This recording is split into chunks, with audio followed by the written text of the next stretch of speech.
Hey, howdy everybody, and welcome back, finally after so long, to the streaming sofa. It has been a minute. It has been straight up 2 full weeks, 2 full calendar weeks since the last time I got to do this. Eagle-eyed viewers who are here a little early may have seen that the last stream was Extra Life. And boy, did I not mean for that to remain the stream title when I went live. We're done. We're done. Extra Life, the streaming part of Extra Life is done. I've paid my dues. Yes, for those of you who may not be following along in the Discord, I have been sick since Extra Life. Basically, I woke up like the Tuesday after Extra Life with kind of like a weird feeling in my throat, and then over the course of the week that turned into like a full-blown like cold. Like fortunately I never ran a fever, but it did attack everything up here and in my throat. It was just bad, and it has been a rough couple of weeks. I think someone who came here on this couch may have had something to do with it. I don't know who. Everyone seemed very healthy, so I can't point any fingers. But, you know, when you're up for 24 hours straight in a very high energy, high stress situation, it's not very surprising that your immune system might be a little bit compromised during that time. So yes, I unfortunately, I forgot to take all their temperatures when they walked in the door. Exactly. Yeah, unfortunately I was knocked right the hell out of commission, which is a bummer because usually I would, in like that first week after, do like a proper like post-mortem and go over everything, and it's just been, I've just been too just wiped out and sick to do it. So fortunately I am now at a point where I feel okay, right? There's still some nonsense going on in here, and I still have a bit of a lingering cough. Yes, truly trying to avoid the mortem. I was avoiding the post-mortem so it didn't become my mortem. There is still some funkiness going on in the old sinuses, and I do still have a lingering cough that kind of comes and goes throughout the day. So I apologize in advance if I am hackier than usual. Usually it's just my comedy, but now it's going to be actual bodily fluids. So you might have to live with that. I will try to mute as best as I can in advance of any of that happening. But what I will say is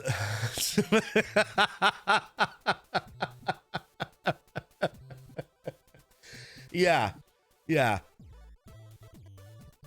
you and so many others. Hi Veria.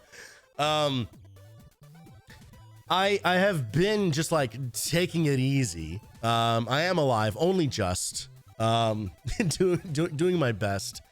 I'm noticing my camera is running at a funky frame rate. I don't know if that looks, does it look that way on, okay, no, it's just on my, just on OBS preview. All right, that's fine.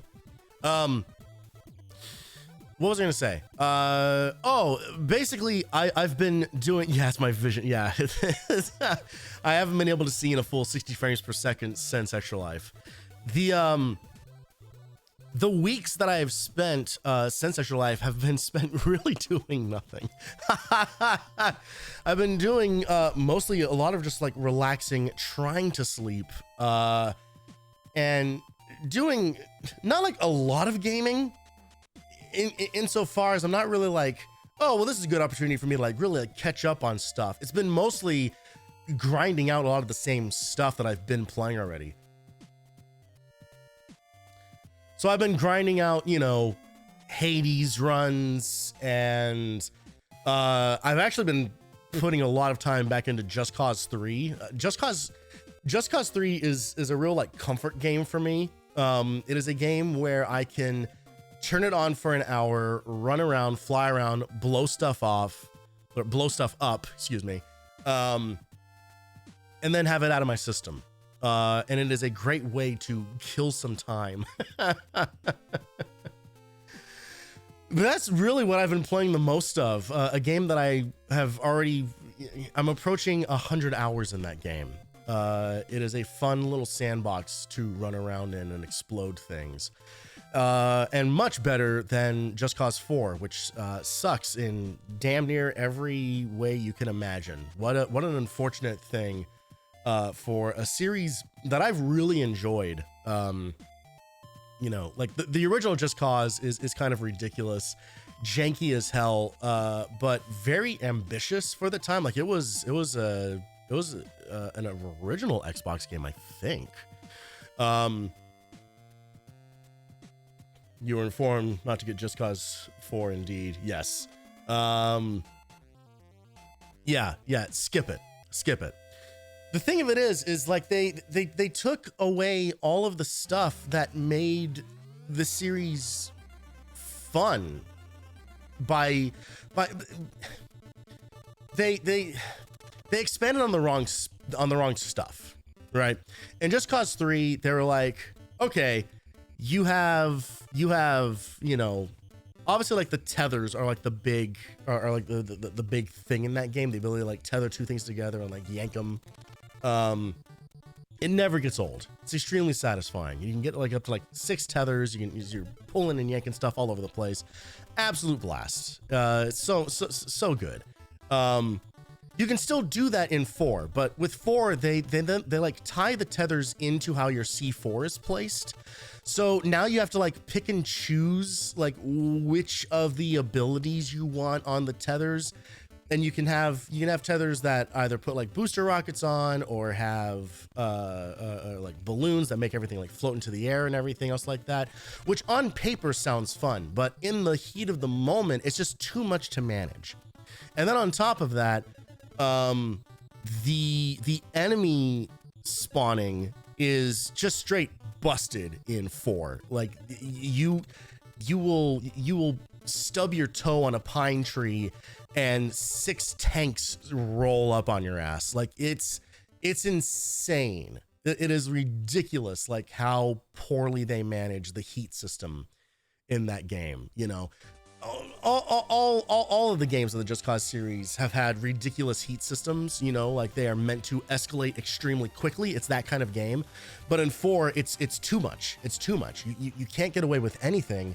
And you are squishier than ever in that game compared to even to 3, where you're pretty squishy. Just Cause Dynasty Warriors. I wouldn't hate that. I wouldn't hate it. But then the last like nail in the coffin is truly the worst thing of it. The worst part of it. All the missions suck. Every single one of the missions suck. Not that they were ever like amazing, but I will say in Just Cause 3, you have missions where you're like riding on top of jets, like literally standing on top of jets, shooting other jets out of the sky, tethering them to each other. They give you, it's DLC, but they give you a rocket pack where you can then like Superman your way through that entire game, full on Soldier Boy simulator, just blowing stuff out of the sky left and right. In 4, I kid you not, 9 out of 10 missions involves standing in place waiting for a progress bar to fill while you protect something, or you defend something, or you wait for an upload to complete. Like it's antithetical to what the Just Cause games are about, which is about like fast flying action, ridiculous destruction, not standing around waiting for a progress meter to fill. And 4 just does that constantly. It is an endless barrage of waiting. So, and of course now, and the chances of us getting a Just Cause 5 are basically impossible because I'm pretty sure Avalanche was shuttered. So if we ever get another game like it, it's going to be in name only. Hopefully we get like a spiritual successor to it someday. Because I really do like 2 and 3. I played a stupid amount of those games. I just looked up Avalanche games and it took me to the NHL.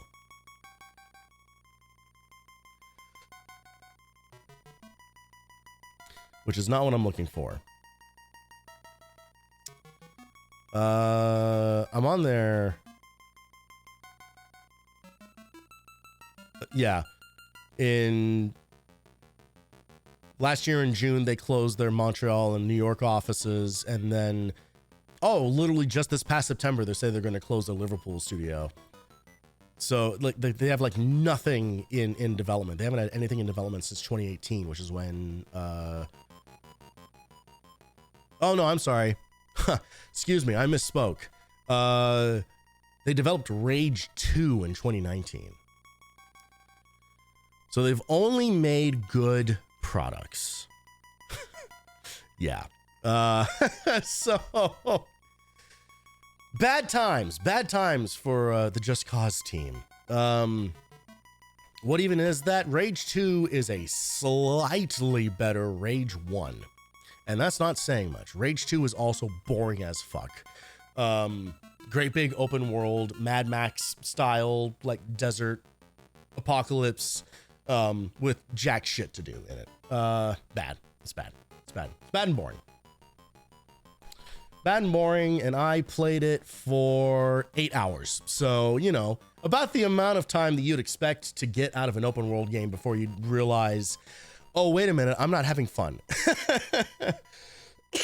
Excuse me. You're going to be hearing that a lot. We're not here to talk about where games are today. As a matter of fact, we're here to do exactly the opposite. We are looking backwards, as we always do on this channel, because today is the 20th anniversary of the Xbox 360. You may start filling out your wills and listing your next of kin and selecting your burial plots now, because yes, 2 decades have passed since the original Xbox 360 was released. You know, we are what, 2 more years away from the same anniversary of the Kinect. Like we're all dying. Told my sisters earlier, they both turned to dust, spent the rest of the evening sweeping them up. Yep, that is we're all just gonna take turns slowly fizzling out of existence here, as video games become a even more distant relic of the past. It's funny, I was just, well, Valeno knows this, I was just in Valeno's Discord yesterday talking about how, like, my timeline for video games gets kind of fucked up because the PS3 was the last console I bought. The last like dedicated console I bought. If you want to count the Switch, sure.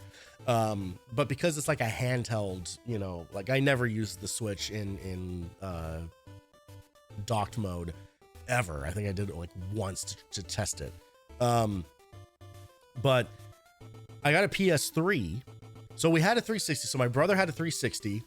I got a PS3 a few years later, and then held on to the PS3 all the way up until I got a PC, which was 2015 or something. Like I played the hell out of my PS3. I held on to it for a very, very long time. So there's this huge gap in there, where video games kind of like stopped releasing in my head, like consoles kind of stopped releasing. And it's so strange now to think about like the PS4 even happening. And on top of that, Xbox 360 turned into the Xbox One. So already, what the fuck are we doing? And then that turned into like the Xbox Series S and then the Series X, or I might have those backwards. It's the state of video games is insane. It's all broken. Everything is both amazing and sucks. Stop trying to remember the naming conventions for the Xbox. Listen, man, someone has to try to keep all this stuff together. How else am I gonna know which presents I should be buying for people at Christmas?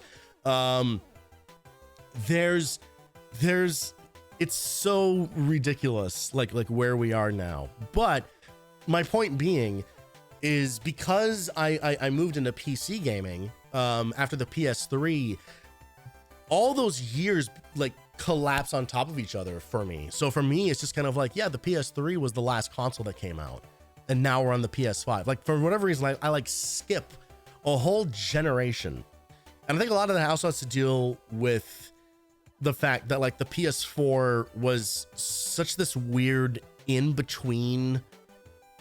That's the other part of it, right? Is that every generation since the Xbox 360 and the PS3 has been like way more like iterative and way more, because that's when PC gaming, they started giving a shit about it. And now that you know, Steam and the Epic Store have like one-to-one parity with every video game release, as long as it's not made by Nintendo, we have entered this era again. It's like the best time for video games, truly, because you can play everything on everything, right? But it's also the worst time for consoles, because the fuck is the point of them, you know? And trying to keep track of any of their legacies is nigh impossible now, because everything just like bleeds together. PS3 was also like PS4 was like the PS3 Plus, and then PS3 was also the PS3 Plus because of the middle. Yeah, we were talking about this yesterday. You know, the PS3 had like 4 or 5 variants of it. I have, I think, the third.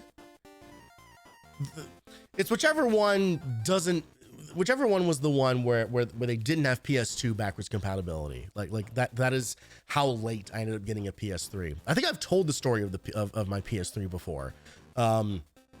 But for those who don't know, I actually won it while working in the Walmart 1 Hour Photo Center. It was a prize at the employee Christmas party that I couldn't attend because I was swing shift. And of course, they only had the one party. Couldn't, you know, multi-billion-dollar corporation couldn't possibly have like a second earlier in the day party or something. Whatever, who cares? Who gives a shit? It's fucking Walmart.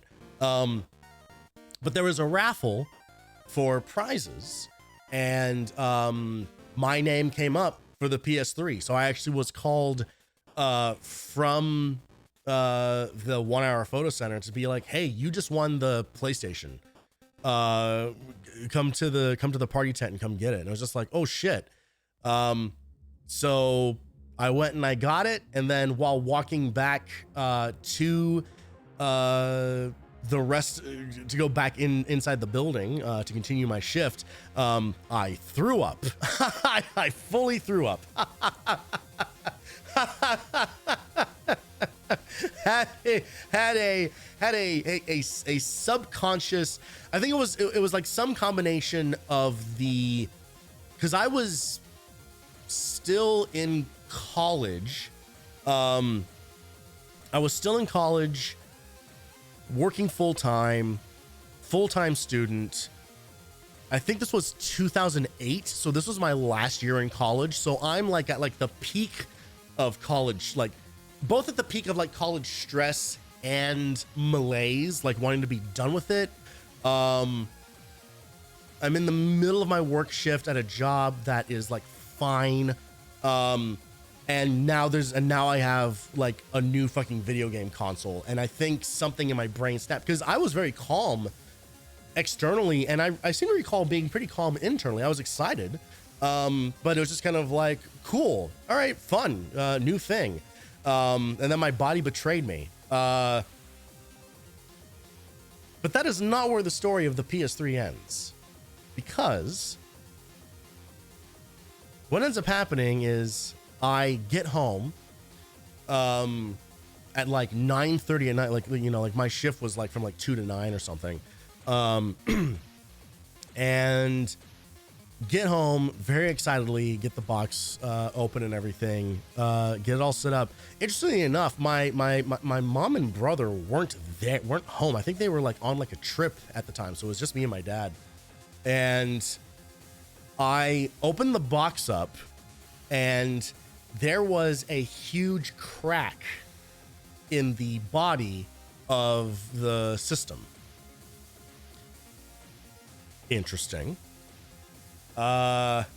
And so then I take all the cables and the controllers out, and the controllers have what I hope was food, just really just wedged into every part of that gamer, just gamer grime, in every part of that controller. Real bad. It was like someone took those snack pack peanut butter crackers and just like rubbed it against a PS3 controller like it was sandpaper. It was bad. And it was in that moment that I realized that it was a return. Okay. Not the worst thing in the world, right? Stuff gets returned to Walmart all the time for a million different reasons. They're going to try to save money where they can. They're going to cut corners where they can. Whatever, no big deal. I don't think too much of it. Get the whole thing set up, plug it all in, no video out. Does not work. Like straight up does not work. It is a broken ass console.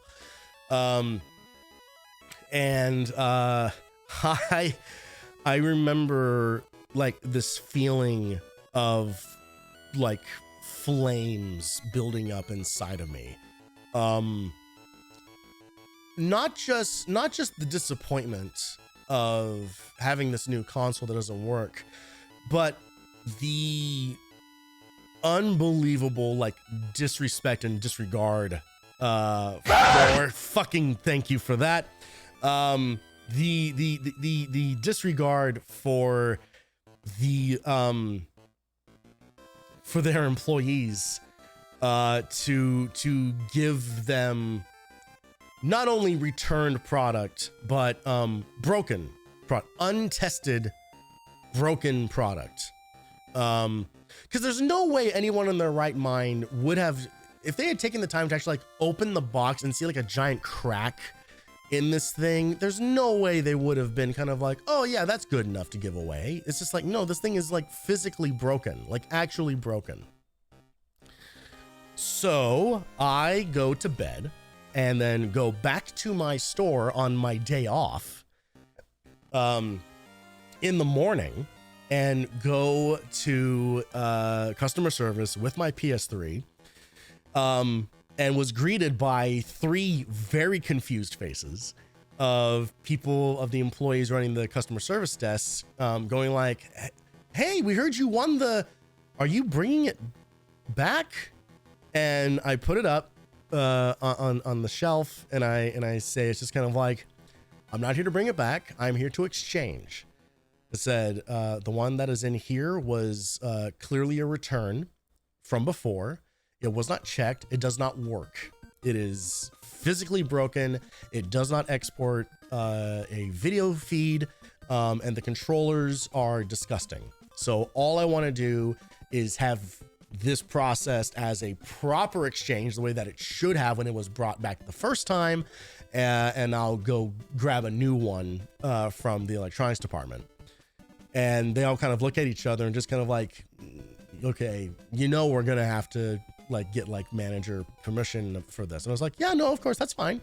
It's like this ain't about you guys, like this isn't about you, my fellow hourly employees. And I remember, of the 3 of them, 2 of them were these very nice ladies, and then one was this older gentleman, not to be too stereotypical, but a diabetes type, like one of those types of dudes, named Bruce.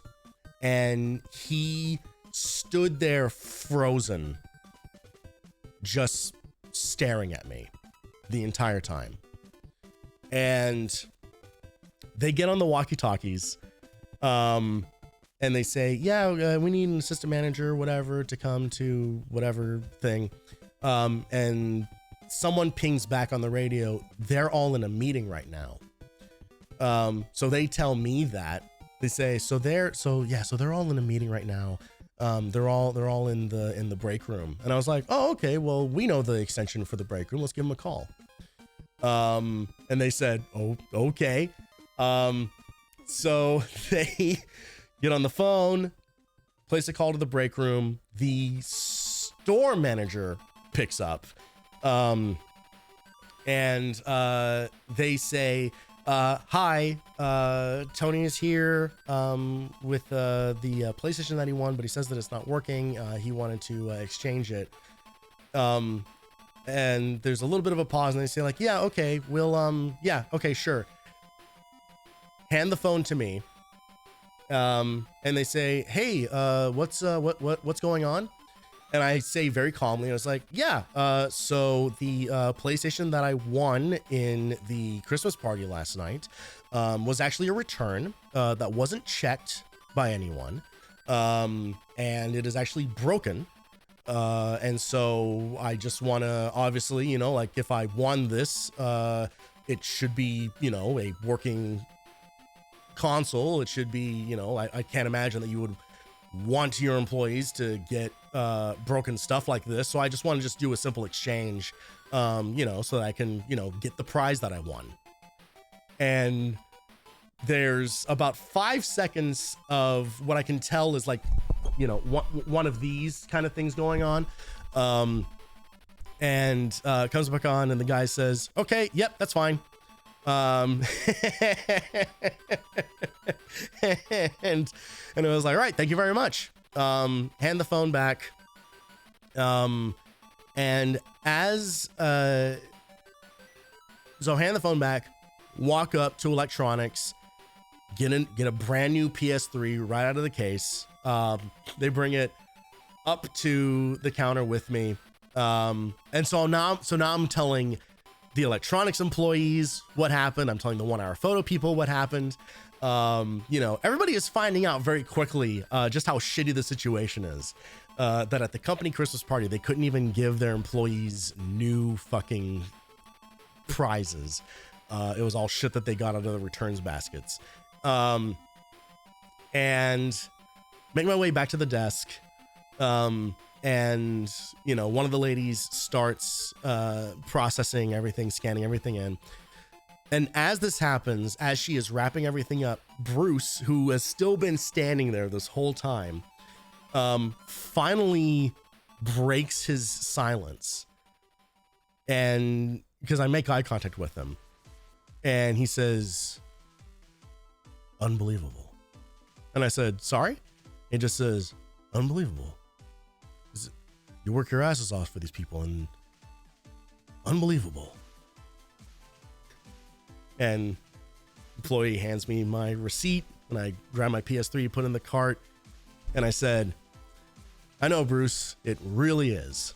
And I turned around and walked my happy ass out of the Walmart with my brand new PS3. Yeah. And then that worked out of the box, and it was gorgeous, and it became my new favorite thing, and it is still literally in this living room. I'm looking right at it right now. It is still like in this house, still chirping along. Yeah, it was. Bruce mentally entered the checkout line. Yeah, yeah, and Bruce was, you know, easily in his 50s, probably pushing 60, right? You know, this is a man who, which is the case for a lot of people, you know, in these kind of situations. This is a man who, this is his job, right? Like, I'm the college kid, right? Like I'm the 20-year-old smart ass who's gonna get out of here and, you know, make it big somewhere or whatever. This is a man who is like putting in time. This is a man who is like putting in, just like every other employee there. Like, these are people who are like putting in time, putting in effort, trying to make a living. And for him, you could see, yeah, you could feel it like in that moment of just like he through me realized, you know, just like how unappreciated regular day-to-day employees are. It is just the way of the world. Yeah, it sucked. It was real bad. But you better believe that I felt very satisfied. I felt super smug, and very much like the winner in that, like a real stick it to the man, kind of moment. Like absolutely not taking this shit, which is funny because I feel like I have definitely would have asked for 2 PS3s. Yeah, I feel like I've definitely like rolled over for other things, but it turns out if you come between me and my video games, I will take a fucking stand.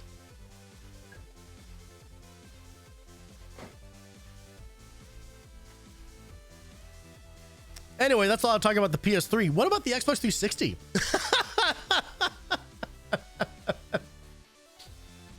So prior to all of that, my brother and I, it was his 360.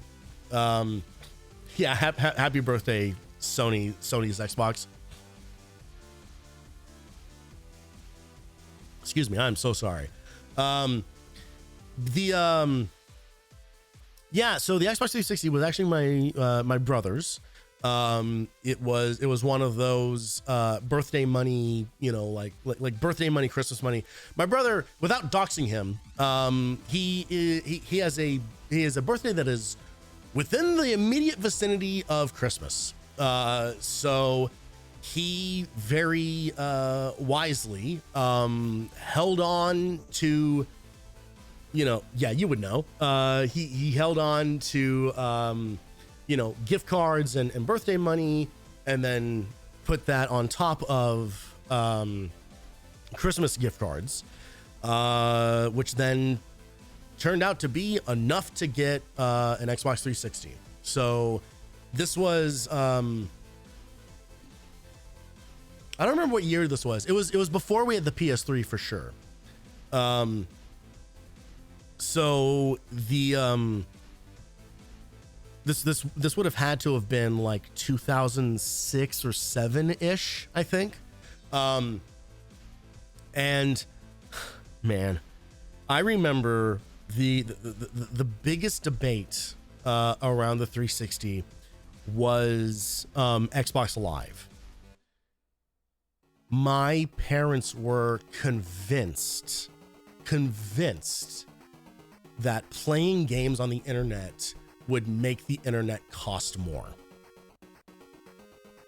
And I won't get into the whole history of arguments with my parents about technology is the least of it. But that was absolutely like this huge back and forth. So it was this thing where we had the 360 for a while, and eventually one day, I just made the call to just go get like because obviously I didn't have a credit card, but I did have money. So I went and just got, because back then, I guess you still can do it now, but went and bought like a 3-month Xbox Live pass, and just fucking set it up. We just set it up. We just did it.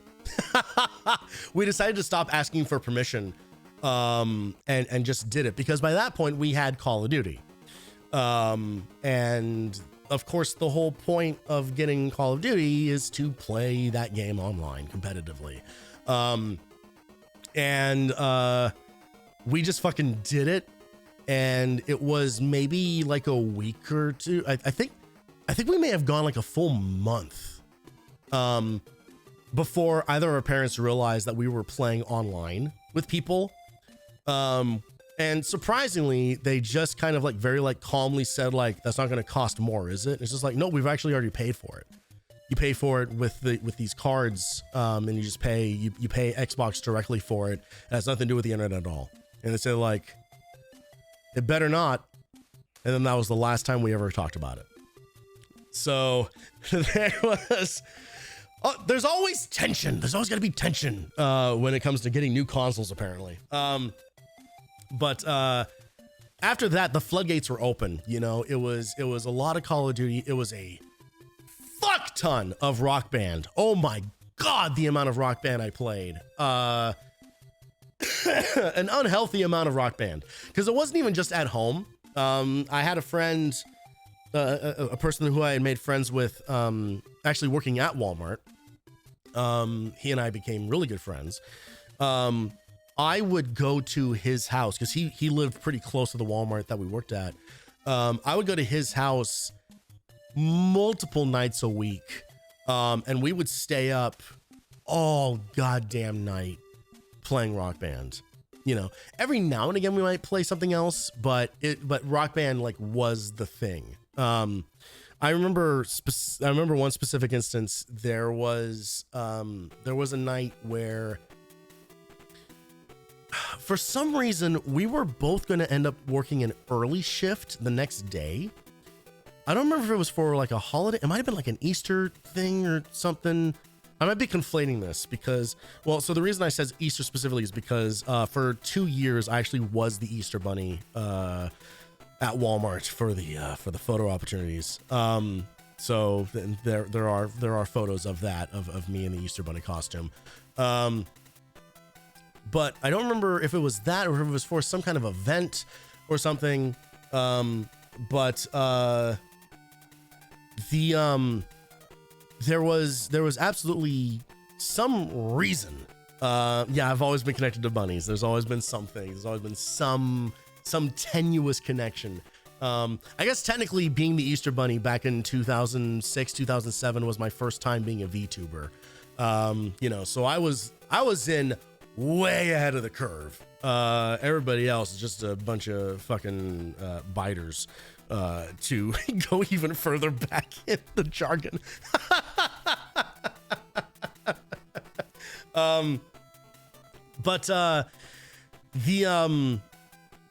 For whatever reason, we had an earlier shift, and we ended up deciding to say fuck it, and we truly stayed up all fucking night playing Rock Band and other video games and watching movies and everything. And I remember passing out on his couch at maybe like 4 a.m. and then waking up at 7. And then we both dragged our asses back to work, which was like half a mile away. It was very much like, I think every generation, well, maybe not anymore, but very much like I absolutely, even though I went to college, like not like on campus, you know, like I lived at home while in college, you know, because college was local. I went to the Art Institute, which now no longer exists. So hooray for, I guess, an invalid bachelor's degree. That's great. So there was no frats, there was no parties, there was no any of that stuff, right? Which honestly, for someone like me specifically, wouldn't have been my scene anyway. You know, I was and remain a fairly private and pretty introverted, and I don't do great in loud environments, and especially big, loud social environments. So making a friend that I had a common interest with at the time was extremely important and extremely meaningful. And when that common interest happened to be video games, obviously, you know, that was going to be like a big, like, bonding thing for us. So the 360, even though I don't really hold a lot of personal nostalgia for it the same way that I do like the PS1 and the Sega Genesis and even like the Atari 7800 and stuff like that, you know, like, because that stuff was like formative in terms of exposing me to media, and adventures and music and all these different things. You know, like that stuff, all of those generations were building up my taste, right? The Xbox 360 and the PS3 were connected to my social building, I suppose. You know, like it was, even though it was a very like personal and not like big, like loud, whatever thing, you know, it was just like me and this one other guy. It was me kind of like coming out socially a bit more, you know, it was me expanding a little bit more, not just going home every day. You know, like we would hang out and stuff. We would play these games. We would go, we went bowling so many goddamn times. You know, like we spent a lot of time together, and that really like broke me out of the funk that was school, work, home, school, work, home, school, work, home. You know, like I finally had some social thing, and the 360 is directly responsible for that. So very glad that we have this opportunity to look back on it. Also, hi Honorai, hope you're doing well.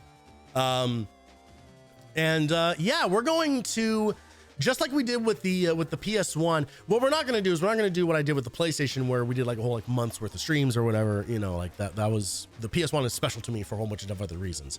But we are going to look back at when the 360 was announced. Yes, I have the E3 presentation from Microsoft from 2005. So we're going to sit down and watch that together. And then afterwards, we're going to do a little sampling of some of my favorite games from the 360, which hopefully all work. Despite the console being 20 years old, Xbox 360 emulation is still in a not great place. It's bad. It's crazy how poorly represented in emulation this generation is. You know, the Wii is fine. The Wii I think has like 100% compatibility now with Dolphin. But both the PS3 and the 360 are just still like huge amounts of that library just are unplayable, which is a bummer, because there's a lot of games that are kind of stuck in that generation. I joined my 360 until it red ringed for a second time, and I swapped it for a PS3. So we also fell victim to the red ring. That happened to us. We did the whole process with the red ring. We did the whole ass process.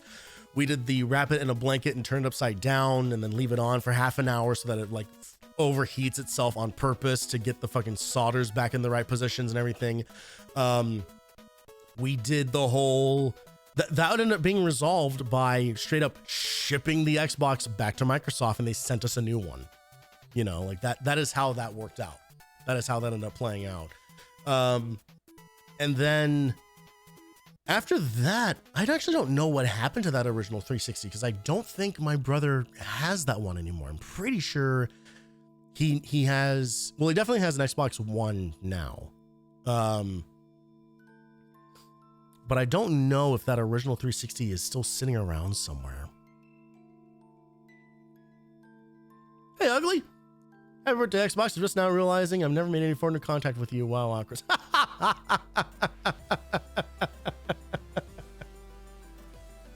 Is that me? Or do you mean me, or do you mean the Xbox?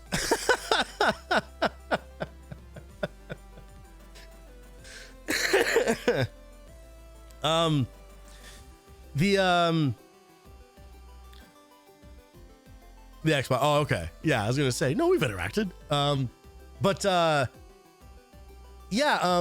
I have no idea. Yeah, exactly. Yeah. Through me, we're going to get very, very intimate with it. End up having to send Microsoft 3 360s. Is that, man? What an absolute shit show. What? It's insane that Microsoft survived that. When you think about it, it's actually fucking nuts that Microsoft survived that whole thing, because it was rampant. there was such a tiny percentage of players who did not get red ringed. And hilariously, the fact that the thing that's going to actually undo Microsoft is a combination of one, having no reason to buy an Xbox if you have a PC, and two, now ruining fucking everything with their AI program stuff. Like the fact that that's going to be the thing that undoes Microsoft is hilarious, when it should have happened 20 years ago. I can't, the patience we had, truly the patience we had. I guess when there's nothing else, you know, that could compare to it, because again, PC gaming was not there, not yet. It would still take another generation for PC gaming to finally like get up to that same level of parity, right? So the fact that there was such a market squeeze held by the Xbox, I think is the only thing that saved it. Because what else? Because what was your alternative? Your alternative was the PS3, which cost $600 fucking dollars. You know, like it cost twice as much as the Xbox did, and that wasn't going to happen. And you sure as hell weren't going to then go buy a PC and hope it worked with some video games. Like that just wasn't the case, you know? Like I can't imagine a scenario in which that can happen again. Again, unless your name is Nintendo, where your infrastructure and your ecosystem is exclusively just this one thing that ties it all together. There's yeah. What a weird time. What a weird time. But before any of those red rings happened, before any of that chaos happened, it was only positivity and optimism on the horizon. As we're going to see right now, as we sit down to enjoy the 2005 E3 Access show. Let's see what the hell Microsoft had up their sleeves.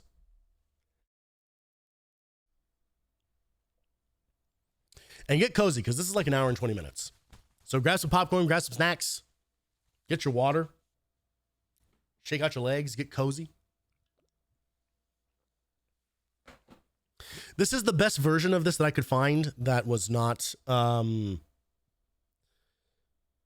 through like a weird like upscaler. There was one person who did put like, so what we have here is the DVD rip from Archive. Someone has uploaded this with like a 4K 60 FPS thing. The problem with that though is that I feel that it's, if it was just a 4K upscale, I'd be cool with it. The fact that there's then like, you know, posterized into 60 FPS means that it's not going to be representative of the actual thing. So fuck that noise. We're doing the original DVD rip, which thank God this does exist, because all the other uploads on YouTube are like 15 years old and 240p. They look like absolute dog shit. So this should be enough. Hilariously, still in 4:3. Apparently in 2005, we still haven't gotten to widescreen video yet.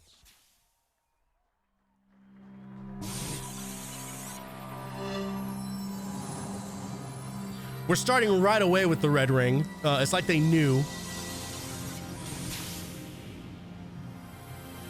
Great shot of the teleprompter there.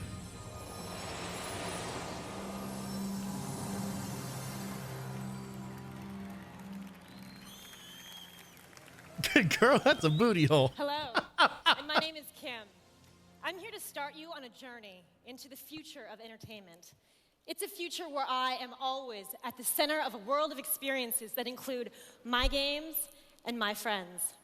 It's a future where my games are always personalized to match my desires. A future where those games connect me to the people and experiences I care about most. Connect mentioned. That future starts right here, right now. It was like the Eric Andre. Yeah! This is my Xbox 360. It's here, and it's on.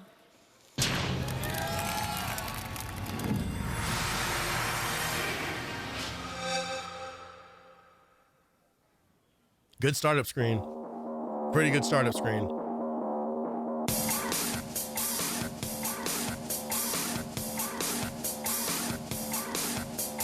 Oh, thank God. As early as 2005, we were cutting away from the video feed to show the fucking arena.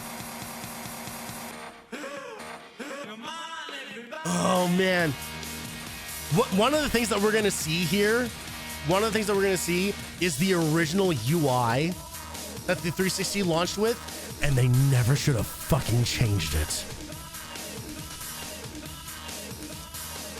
Blade Supremacy.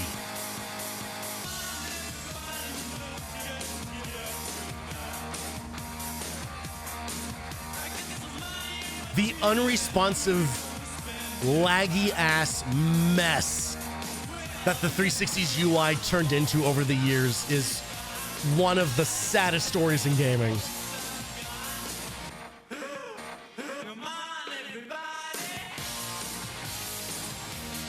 Give me the blades, exactly. Tanuki gets it. The blades UI was the shit, man. So immediately easy to navigate.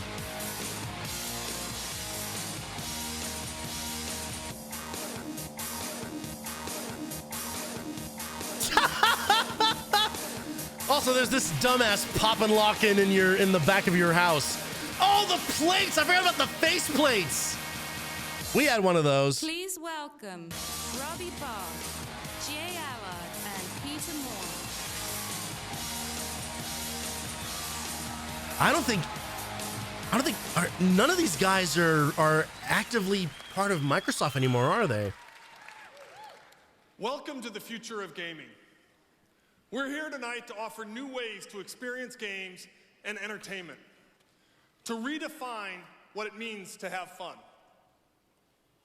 Tonight, I'm here to tell you about a new product. It's inspired by the creative power of the individual and driven by the passion of a worldwide community. You can tell this is from the early 2000s because this man is bald and has a soul patch. Technology that will enable people from every And he's also wearing a blazer with a hoodie in new ways. with a t-shirt. It's a product The fuck's going? Jay Allard, what are we doing, man? Through shared stories, Pick a and lane. shared experiences. A product with games at its core, surrounded by limitless, connected digital entertainment. Also insane that this conference is happening in the round. Tonight, I'm going to show you a world of games that are He's in a fueled ska by pit. high-definition graphics and sound. A world powered by a new generation of video games. Skanking has never been inspired by better. human creativity and driven by human energy. It is a world where our partners will create unbelievable game experiences that will transform the very idea of entertainment.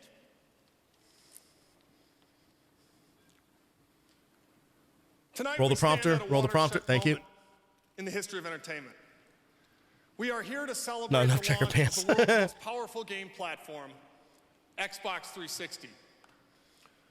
Xbox 360 The is one. an entertainment experience that revolves around you and will take us all in to the next generation. Look at this stage. This is so In the next slanty. generation, Xbox 360 will transform the way people play, games, and have fun. They're standing on the slippery slope In the of next Microsoft generation, video decisions. games will become an essential component of global pop culture. In the next generation, this industry will reach an audience many times larger than we've ever dreamed of. And then we'll abandon all of Now, them we've one traveled a generation long from way now since we stood on with stage no 4 years backwards ago at E3 compatibility. to tell you about our plans for a new console called Xbox. If people want to play Since then, Xbox 360 we've gone games, we have a from console for them. It's called the Xbox customers 360. to more than 20 You guys remember million. that? From never having created a console game to unleashing Halo 2, which enjoyed the single largest day in entertainment history. Wait a minute, what happened to Halo? So they went from making no video games, then just made Halo 2? They just skipped? Was there not a Halo 1? Not just I could have gaming sworn there history, was. Entertainment history. 125 Fuck you, Halo million Combat dollars Evolved. I in guess you one don't single count. day. 4 years ago, Microsoft had never sold a game console at retail. Last Christmas holiday season, Xbox was the #1 selling console in North America. 3 years ago, we announced our plans to expand gameplay through the power of online gaming. Today, I'm delighted to announce that at the end of next month, 2 million subscribers will be online with Xbox Live.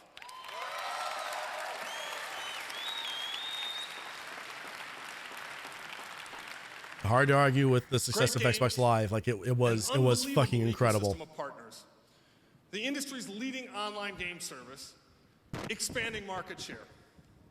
Together, we've built a global multi-billion-dollar business. Clear the laugh from your caller. Developers, publishers, retailers, technology companies, broadband providers, and consumer brands.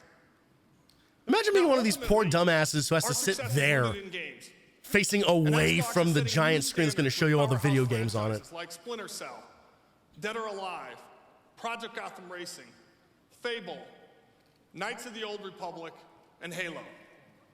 In 2000, that doesn't say Knights of the Old. That says Star Wars Episode 3 is what that says, bud. Right now, 6 of the top 10 selling games are Xbox. Why won't you advertise that one, huh? And gamers can expect more than 200 new Xbox titles this year, with hundreds more in 2000. Probably on Microsoft. Nah, you know what? So actually, good point. New titles coming to Xbox. That's actually a very good point. They might genuinely be people from Microsoft. All right, before we hop into this, give me one quick second. I'm gonna turn on my fucking AC. I am burning up. I got Xbox fever.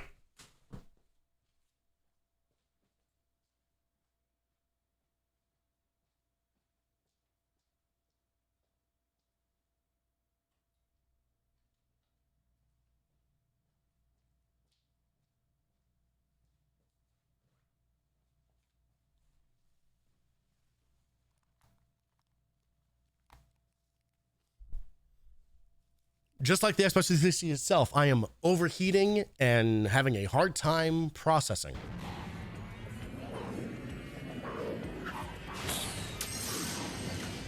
Tiny screens on tinier screens and tinier screens. Drop this back in Black Mesa. Good luck out there, buddy. Gonna need it.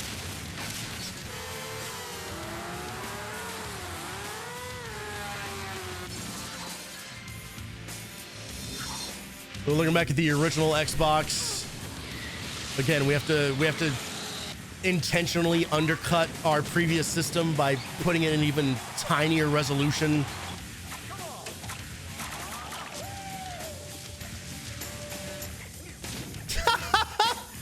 What are the games we can use to show off the original Xbox's library? How about Tacking the Infinite Juju and LA Rush? A half GTA clone that no one's heard of. Blitz the League, now we're fucking talking. This game kicks ass. I love the Blitz the League games, both of them. They're the only football games I have any interest in playing. The ones where you can break people's bones. Indigo Prophecy, now we got real video games. God, I hope David Cage is featured in, oh no, he wouldn't be, because he'd be on fucking Heavy Rain duty, wouldn't he?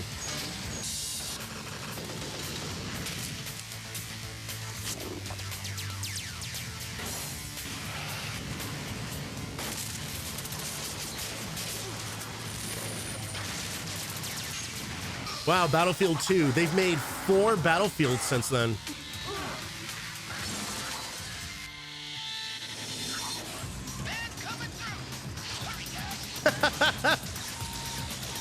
Yep, show the part of Conquer that no one really gives a shit about. Now we're talking real video games. Burnout Revenge is one of the best video games ever made, and we're gonna play it later.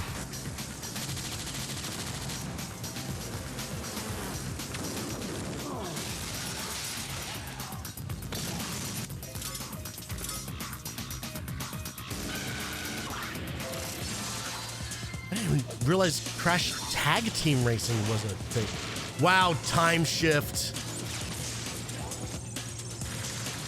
Time Shift is on the backlog, baby. Weird first-person shooter where you have a bunch of time control superpowers.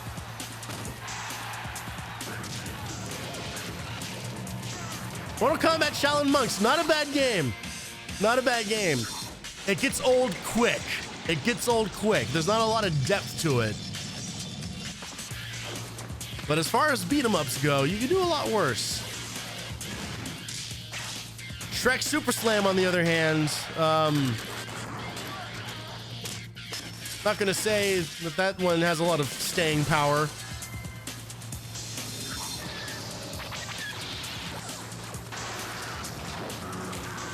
More Star Wars. That's not KOTOR, the only one that you actually name dropped. Oh, now we're gonna go backwards through the sizzle reel.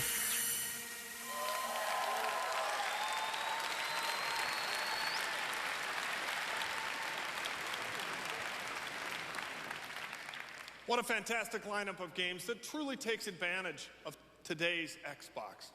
And it doesn't stop there. In 2006, we'll continue to market and sell Xbox consoles. By 2006, and then abruptly stop on Xbox Live, and together we'll continue to sell Xbox games by the billions. Now, you'll also be able to play roughly 10 original Xbox games on the 360. On Xbox 360. Tonight, we are very pleased to announce that Xbox 360 will be backwards compatible with the top-selling Xbox games. Notice how they started cheering before he finished his sentence. Top-selling Xbox games. The backwards compatibility of the original 360 to the original Xbox, dog shit. Dog shit. Bad time. Bad time. It got only marginally better over time, but it was one of those things where, like, I used to actually subscribe to like a newsletter from like some website. I don't even remember what it was. That was only ever announcing what was now available with the latest system update to backwards compatibility. Truly, because we never had an original Xbox. So obviously now that we had a 360, oh, well, great. An opportunity to go play all these other older games. And then come to find out, nope, it's only a very small amount. Wasn't it just emulated by the 360? I don't know the answer to that question, if I'm honest. I don't know how they were being done. I don't know if they were being like backwards programmed to run natively somehow. I don't think it was emulation. Because meanwhile, over on the PS3 side of things, you know, like the PS2 backwards compatibility is what it is, right? And they phased it out as they went. I mean, it's weird because like the 360 and the PS3's backwards compatibility basically like went like this, like in opposite directions, where like the PS3's got worse as time went on and the Xbox 360 got better as time went on, but neither one was great. But the PS3 is fully backwards compatibility with the damn near the entire PS1 library, which is one of the reasons why I got so much use out of my PS3, to be honest, is I have a massive PS1 library, so that was the best way to play those games as well. So there was at least something there, but again, I don't know what the infrastructure was like that was actually making those things happen. I couldn't fucking tell you. It's not like today where, you know, when we see games come out that are from older consoles, just kind of like, oh yeah, no, it's a fucking ISO file in a goddamn emulation wrapper. You know, nowadays no one does any fucking work on their re-releases.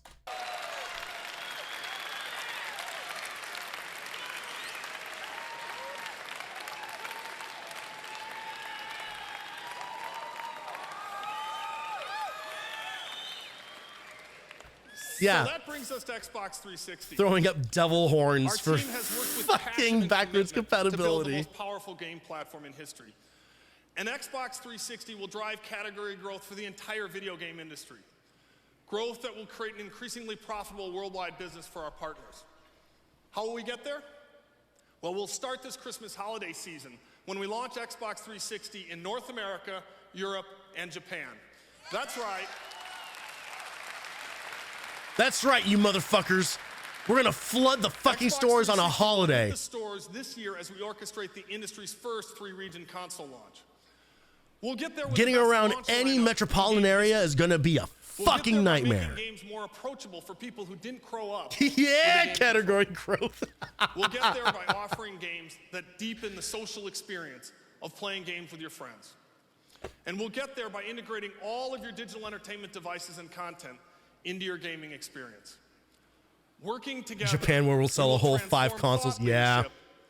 Into market leadership. We built Xbox 360 with a mission. Tough market to crack if your name isn't Sony or Nintendo. That dream is to inspire people to think about entertainment in new ways, to revolutionize the way people think about having fun. Now, at its core, Xbox 360 is a great game console. And Itagaki-san and Tecmo have always been at the forefront of delivering what a platform can deliver and what great games can achieve. Ladies and gentlemen, Dead or Alive 4 exclusively on I was gonna say, ladies and gentlemen, Dynasty Warriors.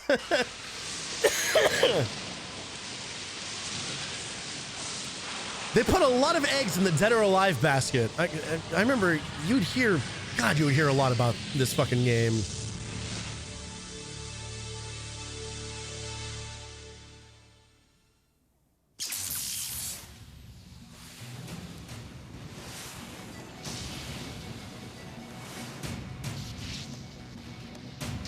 Oh shit! Wait a minute, that's the guy from Ninja Gaiden, another video game. Was 4 the first time Ryu Hayabusa was in Dead or Alive? Was he in the earlier ones? I don't know. Why I'm asking questions I don't actually give a shit about. I remember seeing the volleyball ads constantly. Yeah, fucking Dead or Alive volleyball. Fuck, man.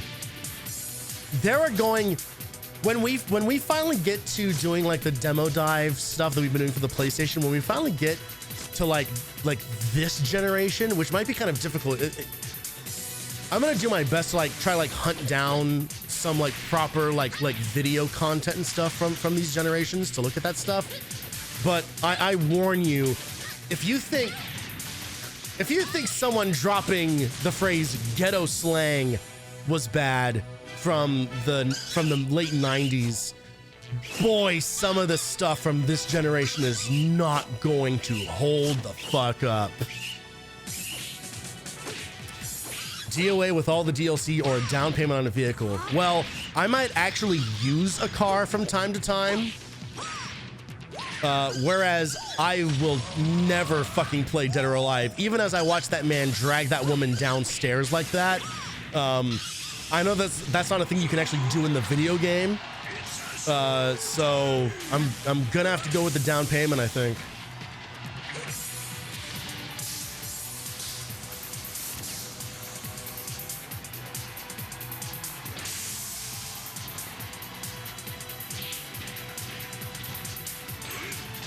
I've never liked these games. I mean, whatever. Yeah. Like, hey, incoming Tony hot take, the guy who doesn't really like fighting games. Like, DOA just is like, I constantly confuse DOA with Virtua Fighter. Constantly. Fucking, they are interchangeable to me. DOA is actually all about those crazy stage transitions, so that's actually in the game. Oh, all right, well, cool.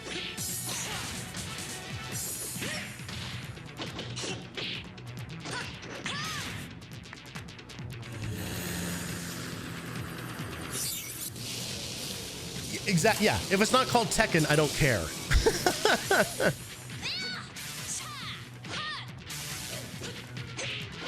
And even then, if it's just like if it's not called Tekken 3, I don't care.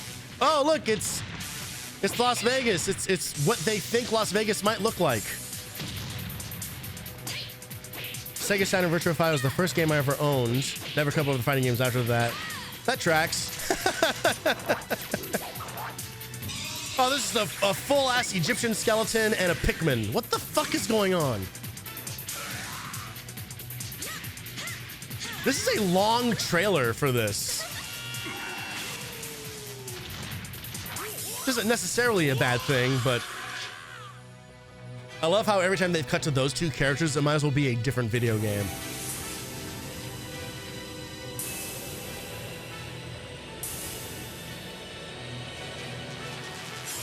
Normal things you see in Vegas. You'd be surprised. I don't know if I've yet to see a bodybuilder slam or pile drive a schoolgirl in the middle of Fremont Street, but I probably just haven't been there at the right time of day.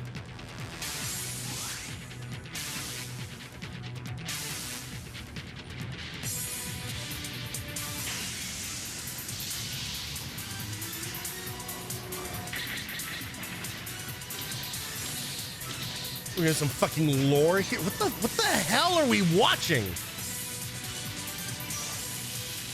Go to Walmart at night in Vegas, you'll see it. Motherfucker, I worked in Walmart at night. You missed the beginning of stream. I was talking all about working swing shifts.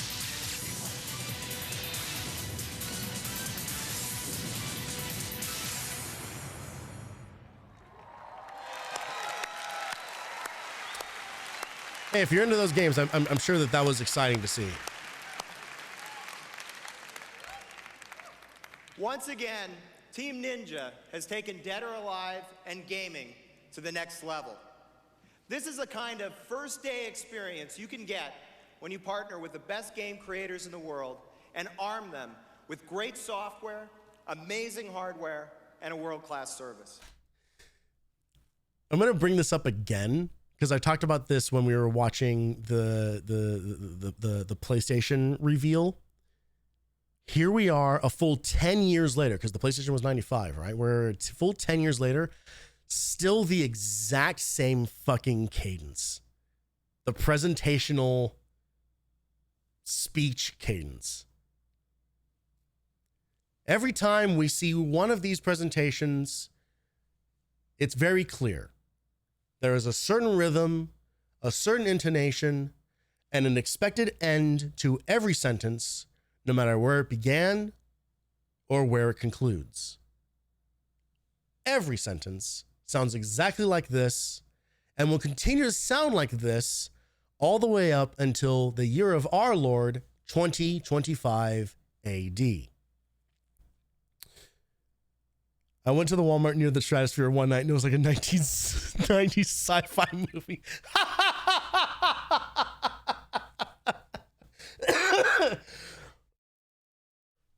Well, yeah, if you go to the Walmart near fucking downtown, then yeah, you're gonna get. Listen, it's in pockets. It's in pockets. I was not working in the in the tourist hot zone. There's been a lot of discussion recently about when the next generation of video games begins. It begins right now. It begins this year, and you just saw it with your very own eyes. And there's plenty more where that came from. I guarantee you they use that exact same sentence when they're talking about the Kinect. Ready this calendar year for Xbox 360. We got to do a Kinect stream one of these days. I fucking have one. We already have one. 160 titles in development. And the arrival of Xbox 360 signals a shift. We'll play Fruit Ninja. As any shift we've seen in the industry to date. Don't fly you out for that one, bitch. That's gonna be our special. Games that appeal to everyone. They found a people still do the jeans and sports coat in San Francisco. And we all remember. I mean, it's a safe look. Where entire families surrounded the TV on. What's a less safe look? Here's the thing. Pants, jacket, fine. It's everything else this dude has going on. And it's funny because I seem to recall Jay Allard being kind of known for his style, but waste of money. The Kinect is going to register as a human. Fuck me.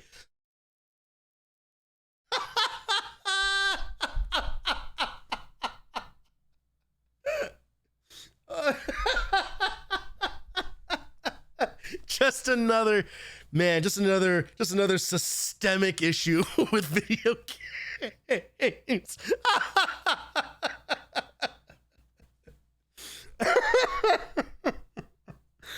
Oh my God.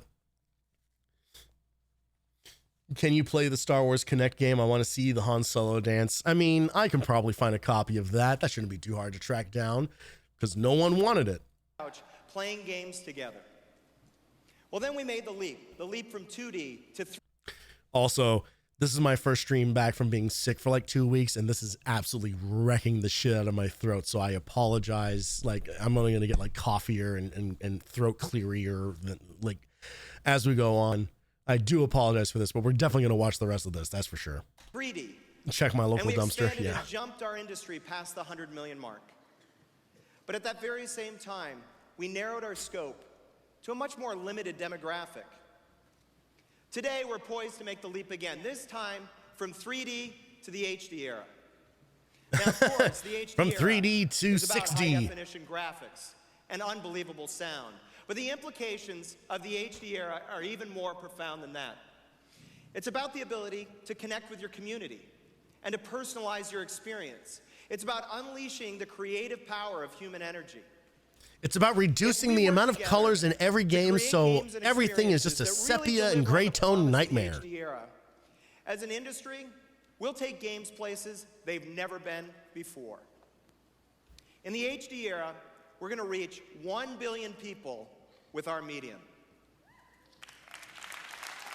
A whole million, huh? Oh, billion. Excuse me.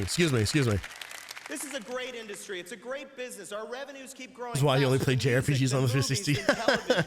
We're at the cutting edge of technology and the leading edge of imagination. But we used to fill the living room with kids and adults, men and women. But today, we're relying mainly on one type of consumer. Now, don't get me wrong. We love that guy, the 18 to 34-year-old male. He's the backbone of the industry.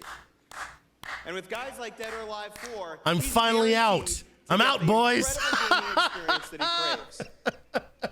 The 360 is also the product that's going to push gaming back into the mainstream. The product. I'm finally out of the demographic. They don't care about me anymore. Haven't cared about me for, what, 4 years now, almost 5. How on the earth are we going to do that? Well, it takes a product with clear, compelling vision, a vision that living entertainment is powered by human energy. And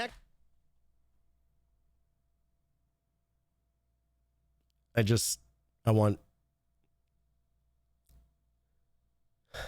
this is,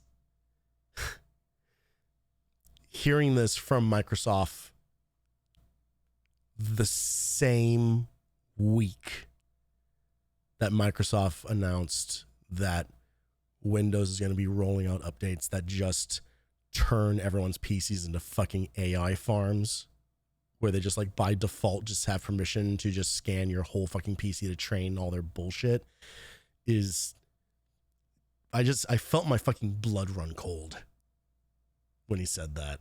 Xbox 360 is that product. We believe that when you unlock the power of human energy, we're going to bring everybody back to the living room. At the same time, You are the we're going to product. unlock the potential not only of the medium, but of the entire industry. Next generation, 1 billion people will play our games. And it's not just because they figured out the latest combo move or they figured out how to get past level 14, but because we've unlocked the secret to creating games and entertainment experiences that they can call their own. What? Games that provide entertainment experiences that appeal to everyone. We've been working for years to fulfill this vision. And the result is Xbox 360. It's the product I've always dreamed. Joke's on you, bitch. Most games from this generation didn't have 14 levels. With people who can't wait to get their hands on the controller, to get into the game, to be part of the excitement, and to join us in the community. They want to bring their own creativity to the experience and pay off the true promise of our medium. Which is? The essence of our vision is reflected in the name. Oh my fucking God. It's the product that delivers experiences where the player is always at center stage. This is actually infuriating. You can see the essence of the vision in the console itself. When we designed Xbox 360, we wanted to create a physical presence that would be truly international. What he's leading up to is gamer tags. Two of the best and most innovative design firms in the I entire want to push him off a cliff. Kerr's Experimental Design Laboratory in Osaka, Japan, and Astro Studios. This is like the speech the guy gives in MGS2 when you sneak in to take a picture of the. Yeah. Is a product that distills. Let's take a moment to get some stretches in. The very essence. It's a simple enemy to the rear. Design. A design that reflects enemy to the our left hopes for the medium through its brightness and its optimism. It's a product that will be worldwide in its sensibility, yet timeless in its appeal. When we started the console, but the unity of our vision extends to the entire family of products that will all look great in the living room, no matter where you put them.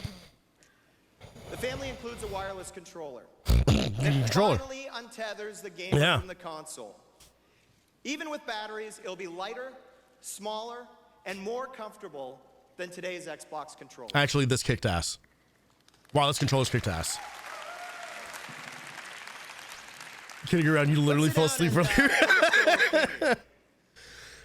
The great thing about Xbox 360 is the experience. Okay, Right yeah. here is the Xbox Look at that guide button, cameo. and you launch the user interface for the HD era.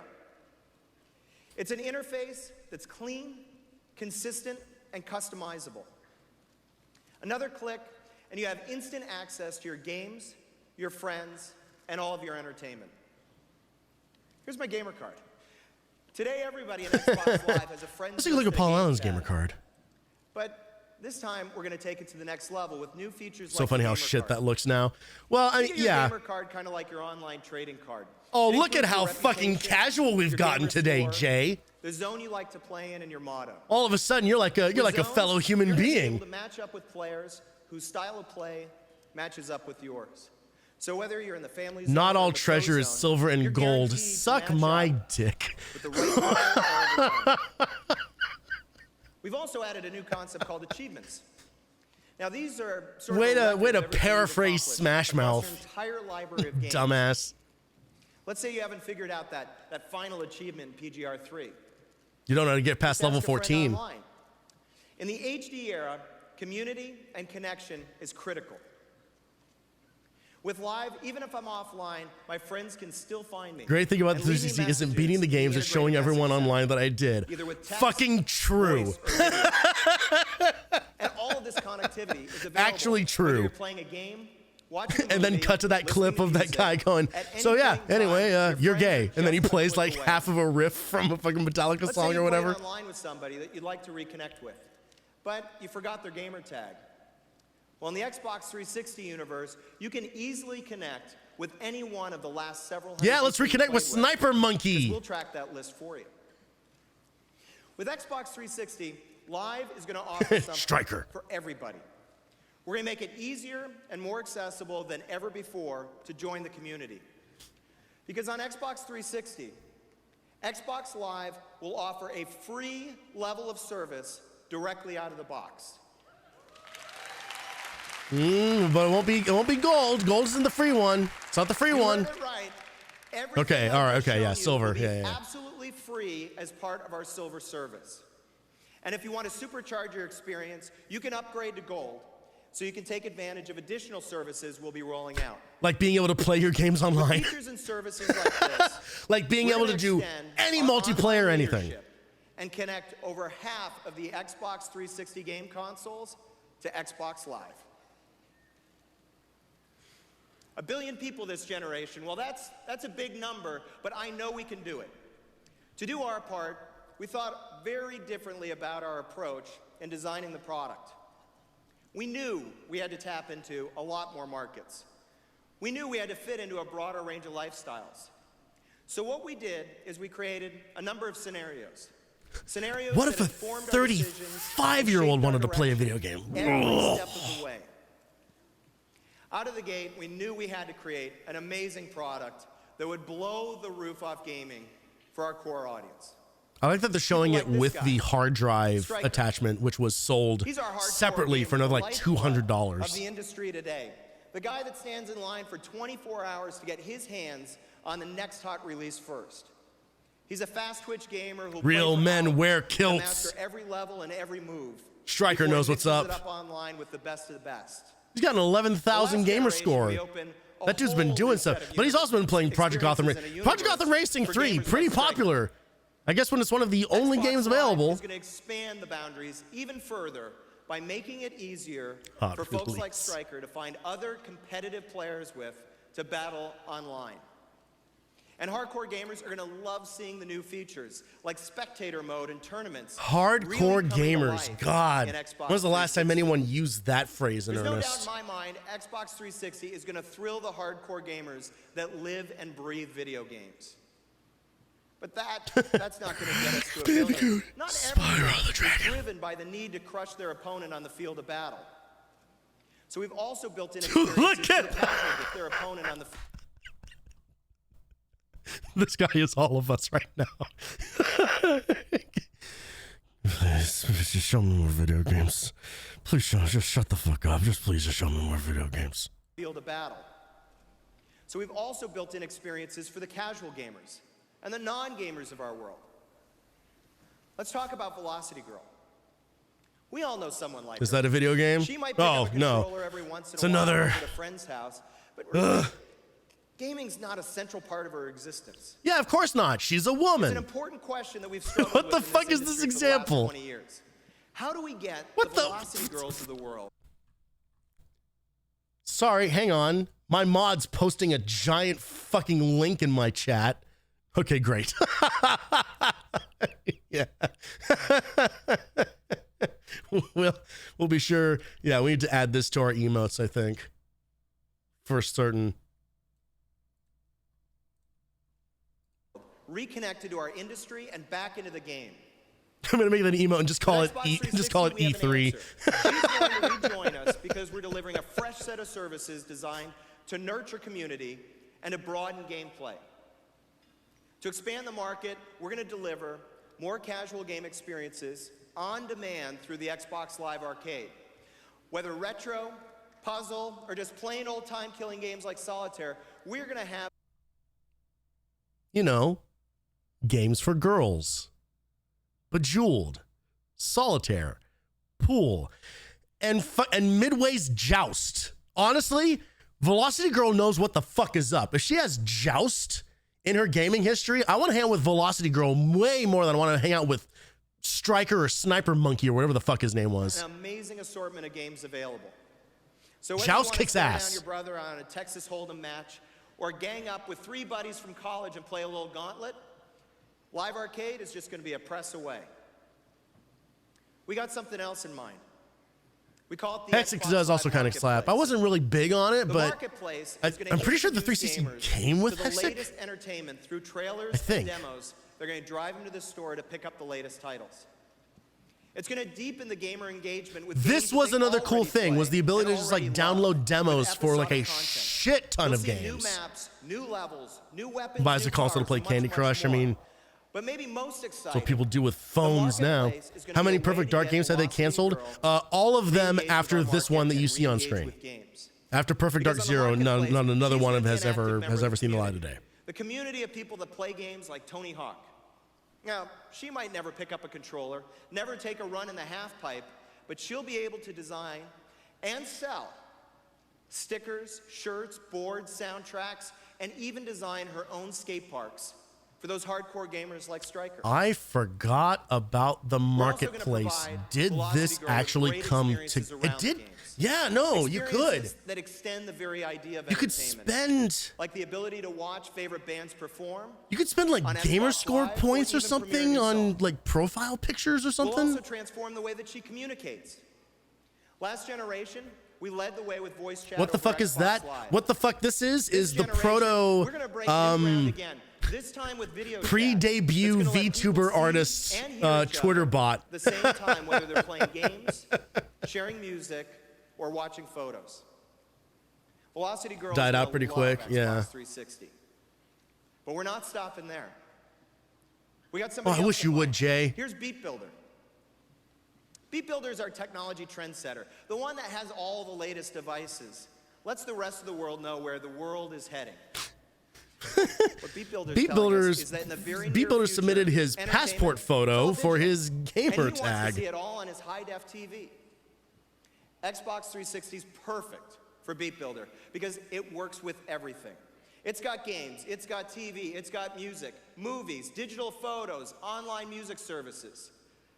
Xbox 360 is going to connect to a world of digital entertainment devices, including hundreds of mobile music players and digital cameras. Not just from our partners, but I don't also think from some any our of that competitors. happened.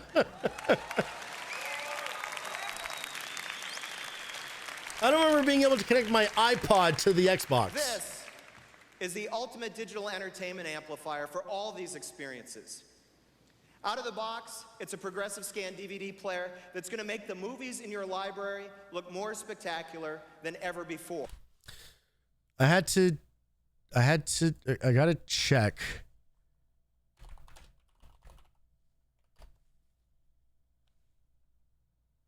When was the PS3 announced?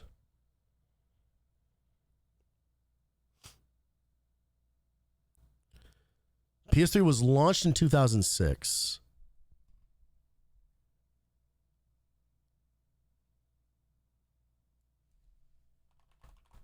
PS3 reveal. Same year, 2005. The reason I'm bringing this up is because they're making a really big deal about like the media player, and this is a progressive scan DVD player and everything else like that.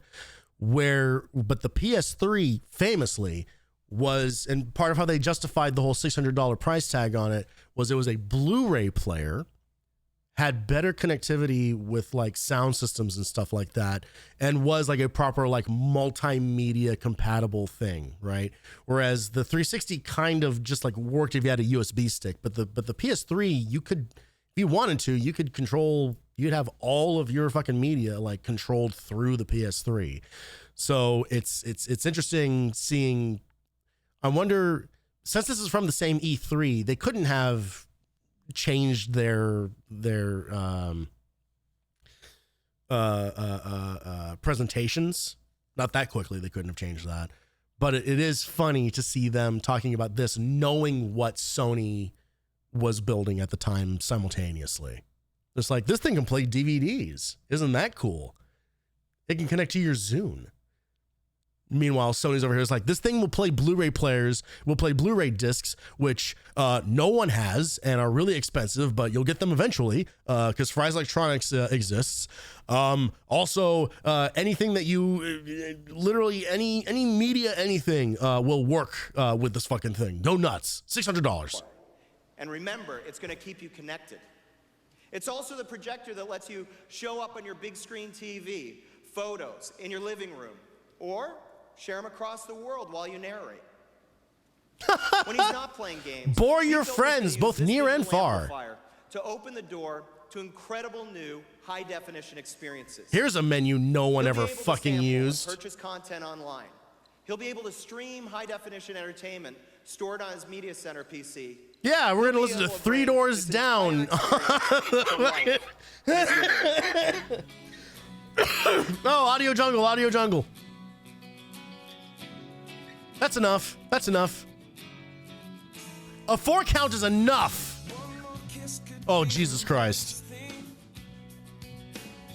Oh. Stop it. Stop it. Stop it. Stop it. Just, yeah, let's just watch all of Terminator 2. Let's. Oh, I take it all back.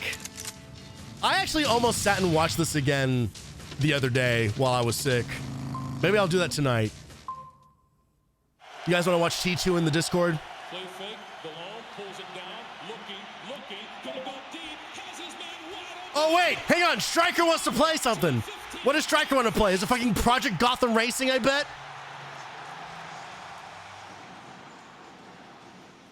Well, you all saw the touchdown, but you might have missed the invite.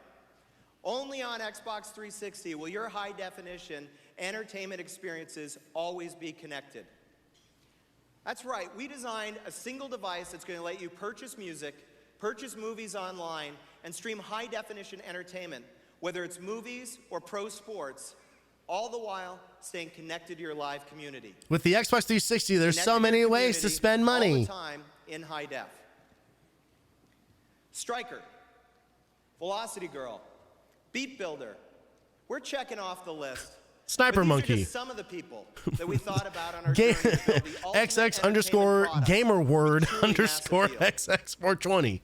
It's really all about achieving the true potential of this medium by working together to reach 1 billion people. And I promise you, we thought about everyone, and we've got them all covered.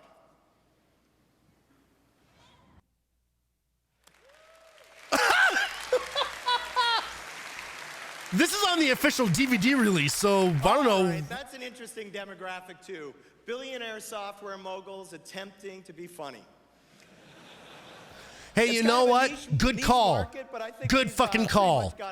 That would have actually, that probably just would have been aggravating. Right, of course. Without amazing hardware and software, We've got unbelievable technology, and this unbelievable technology is going to light up the imagination of creators and knock the socks off of customers. But Steve was right too. There's a lot more to it than pure computing power.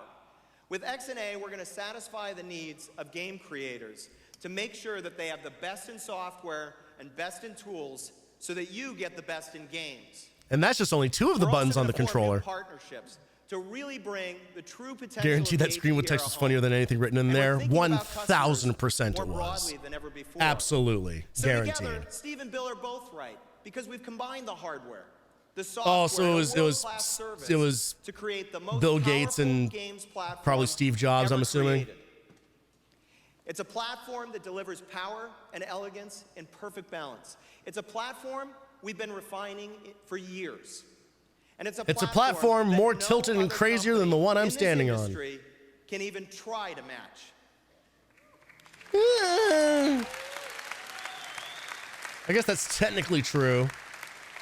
Next generation, considering what the PS3 was. To turn the entire world into gamers, and that's how we're going to reach 1 billion. Now, of course, we built but there's like 7 times more people than that, Jay. Some of the key consumer trends that are it's not exactly the entire world, is it? One of those is the urge to personalize. It's everywhere. And next generation, you'll be able We're to gonna get faceplates? Just about everything in your Xbox 360 experience. You can slightly shift the colors.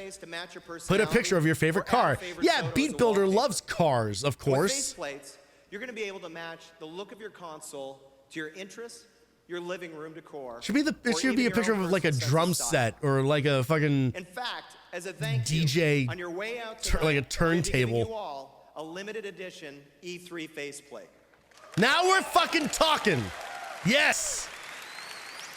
All right, calm down. It's not an HD TV, but it will be a collector's piece. Now, speaking of collector's that lady pieces, couldn't believe it. I made a one-of-a-kind faceplate for our next presenter. Please welcome me in introducing Mr. Peter Moore, the bald and the beautiful. You guys. What? What? You are so funny. Hey.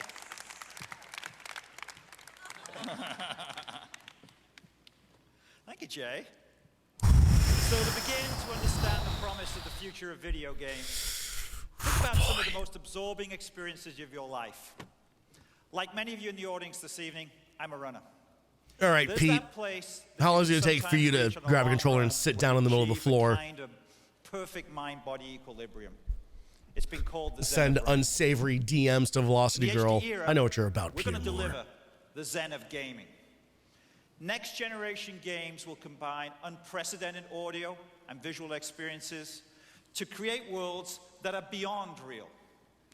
And they'll deliver storylines and gameplay so compelling that it will feel like living a lucid dream.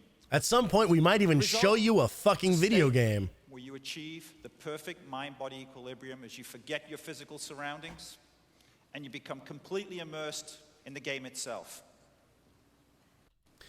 We've seen Dead or Alive 4. End of list. This controller becomes an extension of your body. It becomes the gateway to the Zen of gaming. With the new Microsoft Vive Sense. So let's see what's possible when the most creative minds in the world of game development have access to the ideal canvas on which to express their vision. Let's begin by stepping inside the incredible world of Lost Odyssey, a new game under development from the legendary Hironobu Sakaguchi, the creator of the original Final Fantasy series. Lost Odyssey is on the backlog. This is a pretty cool video game. This game still looks really good and is actually one of the only, it is one of the few 360 games that actually has, I think, full back emulation status.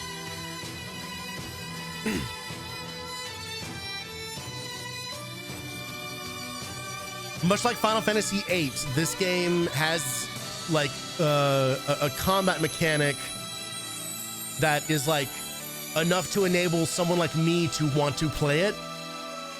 It has like a timing ring on all of your attacks that can basically like trigger like bonus damage or criticals and stuff like that.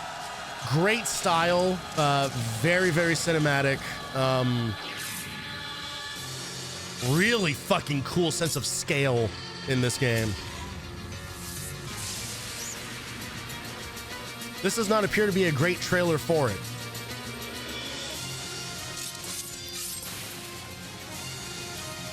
Honestly, the best advertisement you could possibly do for Lost Odyssey would be to just show like the first 20 minutes of the game. The game has one hell of an opening. It's really, really fucking cool. So maybe we'll look at the, I don't know, because my voice is starting to like, my throat's starting to fuck up on me here. Depending how I feel, maybe we'll take a look at that at the end of stream. Delivers, every game is built on what we call essentials. A foundation of requirements every time. But it's also on the backlog, so we will one day actually see like the entirety of that thing. These essentials include a minimum of 720p high-definition resolution Woo! to provide gamers with jaw-dropping visual clarity and fidelity. Many developers are already working on games in 1080i. Every Xbox 1080i will be designed for high-definition widescreen television. This is back in the day when that was still kind of like a thing, right? Is it 1080i or 1080p? It actually matters. Let me just state very clearly. These games will also look amazing on standard definition TVs. In addition, Xbox 360. Have to throw that out there because no one had a fucking HD TV back then. Well, you know what? With Xbox 360, the age of the Jaggies is over. Superseded by smooth, lifelike visuals of cinematic demonstrably untrue. To be truly cinematic in the next generation, sound becomes incredibly important. Xbox 360 games will offer a minimum. Yes, there was anti-aliasing. Yes, the resolutions were higher. Absolutely not. So were we done with Jaggies? No, no, no. We're not done with them today. It's not over. It's not over until I say it's over. So many people thought Project Gotham Racing 2 was one of the best racing games ever to appear. And as someone who has never given a shit about anti-aliasing because is the game fun? Yes, no. I still don't buy it. Xbox Live. PGR 3 yeah, just never look at shadows. Exactly. Like never before. There's a bunch of the E3 faceplates on eBay. The feeling of being on the edge How of the much? Seat as you drive some of the fastest and most beautiful cars on the planet. PGR 3 will be one of the first titles to take full advantage of spectator mode with Gotham TV. You can cheer your friends. $250 fucking dollars. You can learn new tracks by seeing how more experienced players negotiate the corners. Ladies and gentlemen, start your engines. It's Ridge Racer.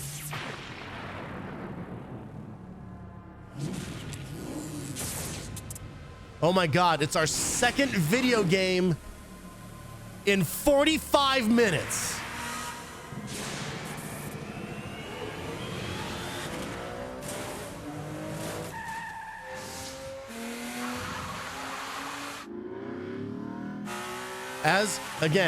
As was the style of the time, if you want to show people how good your video games are going to look, show them a racing game, show them a fighting game. Show them games where you're only rendering a very small amount of polygons or a small amount of models, so you can really crank up the polygon count, really crank up some of the post-processing effects. Life begins at 170? Oh, thank God. Oh man, I'm a fraction of the way there. Wow. So how important is spectator mode? Picture a video game racing season on Xbox Live, sponsored by one of the leading auto manufacturers. That's not a question I was expecting there, Pete. 250,000 people pay $10 each to sign up for a head-to-head 30-race competition. The stakes? How about $1 million to the overall champion? In the final race, 16 finalists don't clap for that. It's not real. Prize. With spectator mode, $250,000 $1 million will log on to watch the competition. If you're the sponsor, you've captured the attention of hundreds of thousands of people who spent the last 6 months living and breathing your tournament and your brand. That lady picking the boredom So out of let's her change eyes. gears here, no pun intended. Maybe more than any other publisher, Ubisoft has been at the forefront of the quest to create realistic environments.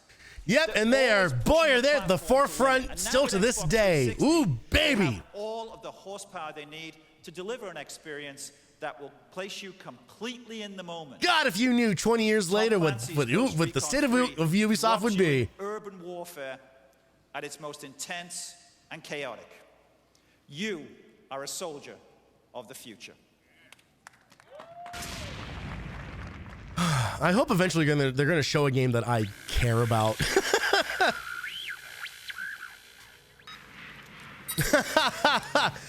In 2013. Well, they were off by a couple of years. UAV detects enemies to the north. Eliminate them. Look at how fucking brown this is.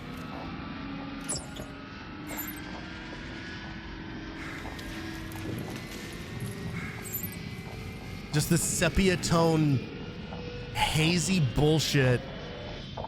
Hostiles approaching.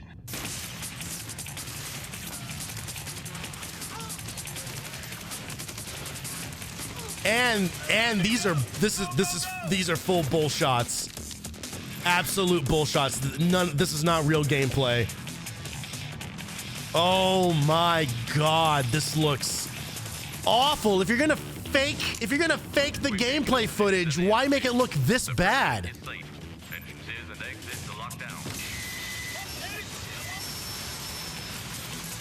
Oh man.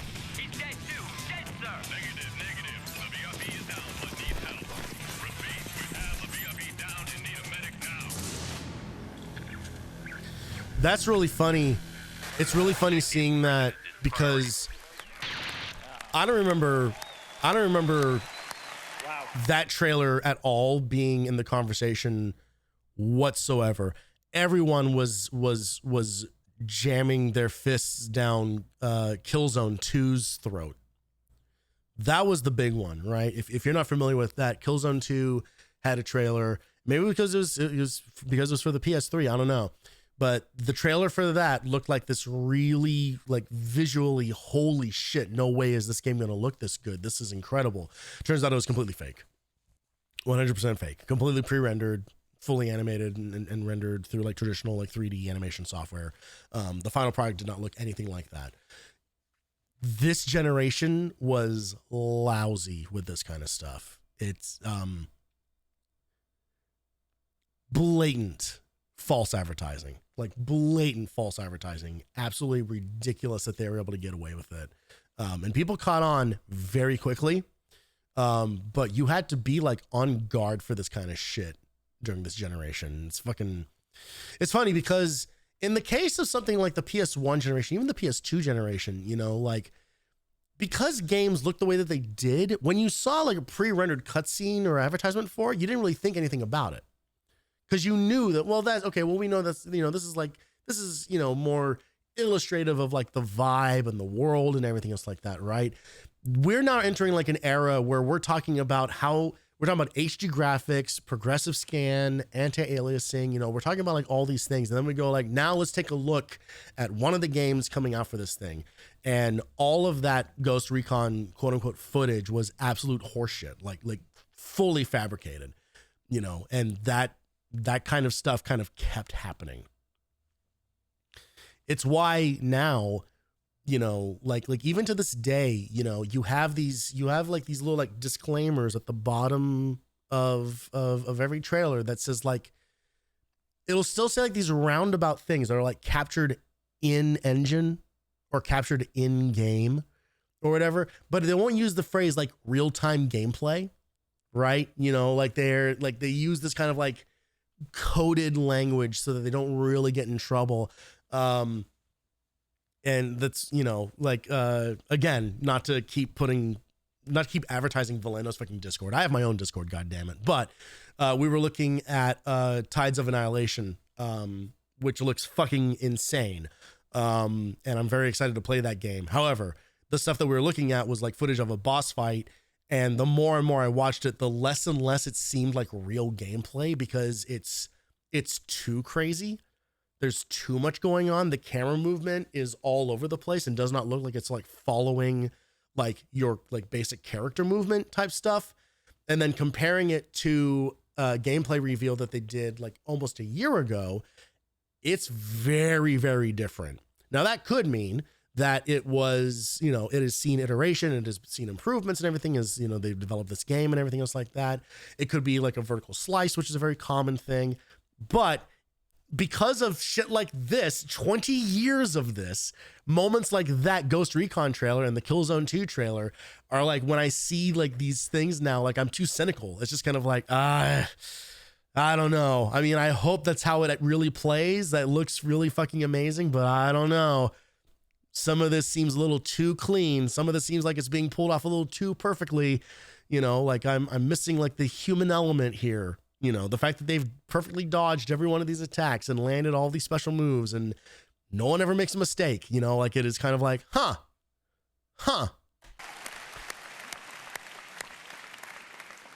Sports are always a critical piece of every console's launch portfolio. Snore! God this is damn where it! the talented team at Visual Concepts always shines. Show me They have anything I care consistently pushed about. the boundaries of realism in sports video games. And tonight, it gives me We saw great 2 pleasure seconds of to Burnout give you Revenge, an and it's all I've been able to early think look about at since NBA that moment. 2K6. Are they going to show the sweat? Is this year the sweat, or was it a couple years later before we start talking about sweat tech? I'm ready for action. Packing provisions of visions verbally. Every word will be enhanced with the bass that puts you in a trance. Some dance, come take a chance. Dell won't do you wrong. I've been in the rap game too long to falter. I rock like Gibraltar. Makes you feel to the pump like an altar. Niggas improve when you have water problem with the wrist. That's your back. Massage for your bucket on the garage. I've always hated like these trailers for the same reason. No matter what the sport is, they always do like these very like cinematic trailers that are using like actual like in-game graphics and stuff like that, but you never ever see the games from these perspectives. You see it from the broadcast cam, you know?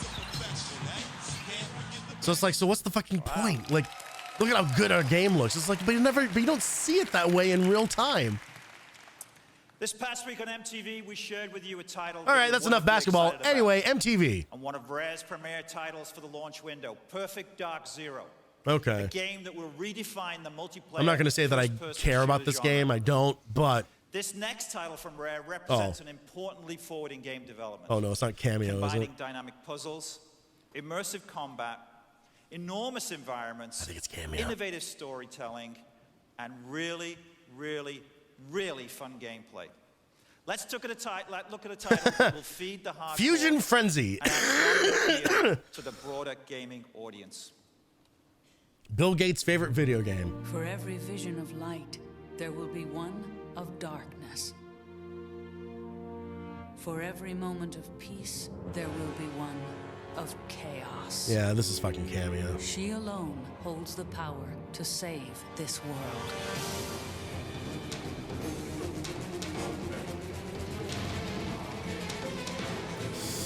This was not a good game. Hidden inside the body of one, only you can unleash them.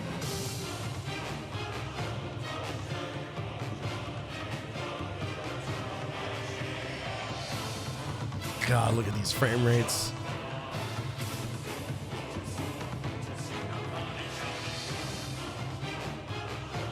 Look at the frame, look at the chugging.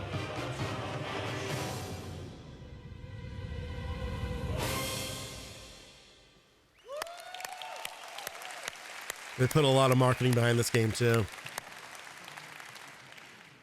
Earlier I said that sound is more important than ever before. Infinity Ward and Activision take sound to new heights in Call of Duty 2, the sequel to the 2003 Game of the Year. This will be the thing that ends up Call of selling the Duty 2 360. uses Like, advanced you know, like artificial this will be the kind of intelligence like in its all-new battle chatter system. this will be the to holy make shit games moment more here. immersive than ever before. And it surrounds you with battlefield sounds that are so real, you'll find yourself ducking for cover when incoming enemy fire whistles past your head. Let's take a look at Call of Duty 2. I mean, you won't have time because the weapons are all hit scans, so it's mostly just kind of bullshit. What you're gonna hear is an 8-year-old call you a slur, and then you're gonna rage quit.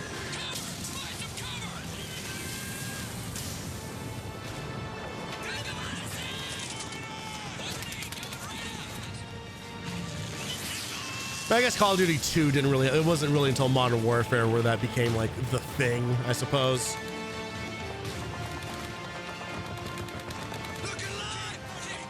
It's funny, I definitely played this game and I recall enjoying it. Couldn't tell you a goddamn thing that happens. Couldn't tell you a single detail.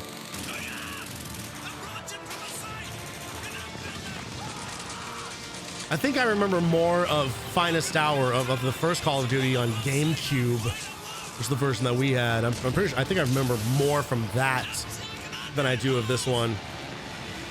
And I definitely played through the campaign.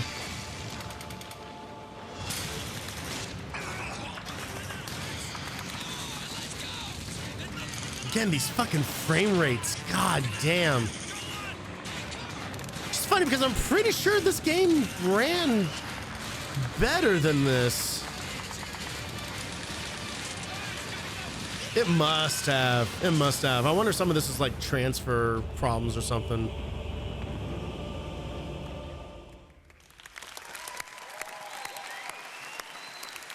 You say what you will about the Call of Duty games, but they have always they've always been like So how about this? Perfect 60 How about FPS. a brand new, full-featured, next-generation role-playing game in the launch window? How about it? Morrowind was one of the best-selling role-playing games. Oh, we're gonna get on the Oblivion? Xbox. Okay, all right. The sequel to this incredible game is called Elder Scrolls 4 Oblivion. It promises to Peter wasn't feature prepared for one that of sentence the to end. largest open-ended worlds ever created for a video game. It also includes thousands of characters that are governed by groundbreaking AI. These characters eat, sleep, and complete tasks all around the clock. And have They the make their own same choices 4 based on voices. what's going on in the world around them. Welcome to the world of Oblivion. You will find them constantly breaking their scripting. And God help you if you contract vampirism on the wrong version of the game. I have ruled this empire. Look at this. Look at the fucking bloom that they've put on this to make it. Someone rubbed Vaseline on this fucking screen. But a darkness comes. The blood tide rises.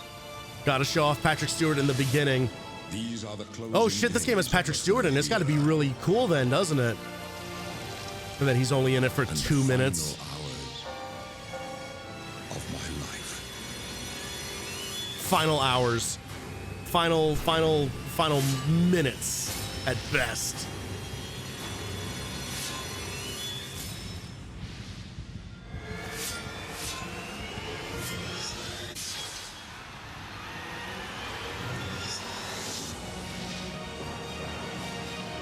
I don't think I've seen this trailer. The tone of this is interesting.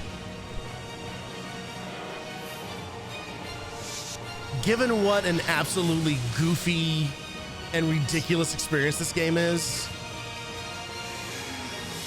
it's funny to see this trailer that is really selling it hard as like, this is like Close shut the jaws of oblivion.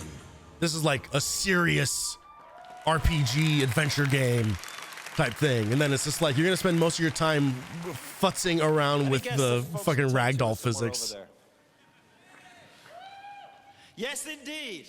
Let me repeat that. An all-new Michael Kirkblade explained the tonal change between Morrowind and Oblivion with Todd watch Lord of the Rings. Yeah, that tracks. That's unsurprising. Stunning. I'm talking about stunning. Gears of War is the first title developed by Epic Games exclusively for Microsoft Game Studios and the Xbox 360. And you can get it on sale right now on Steam, as a matter of fact. Gears of War Reloaded featuring beautifully rendered A remaster interactive that I environments. guess no one And likes characters very so much because they lifelike, forgot they appear to be made of what flesh the and original bone. Gears of War was like. Gears of War is a third-person tactical shooter with survival horror themes that will literally make you afraid to pick up the controller. Some of the, Let's roll the video. okay, that's what a weird way to pitch this. The visual, this was like, this was kind of like a holy shit moment, this game, visually. But humans were not destined to create. They ultimately did what they do best. It's funny, some of the Steam reviews for Gears of War Reloaded are just like, the game is slow, there's too much walk and talk. They didn't add any really like interesting content to it or whatever. It's just kind of like, yeah, you're playing the first Gears of War game. An enemy that will force humanity to take their last inevitable steps toward extinction. Like, walk and talk wasn't a derogatory term until this game came out.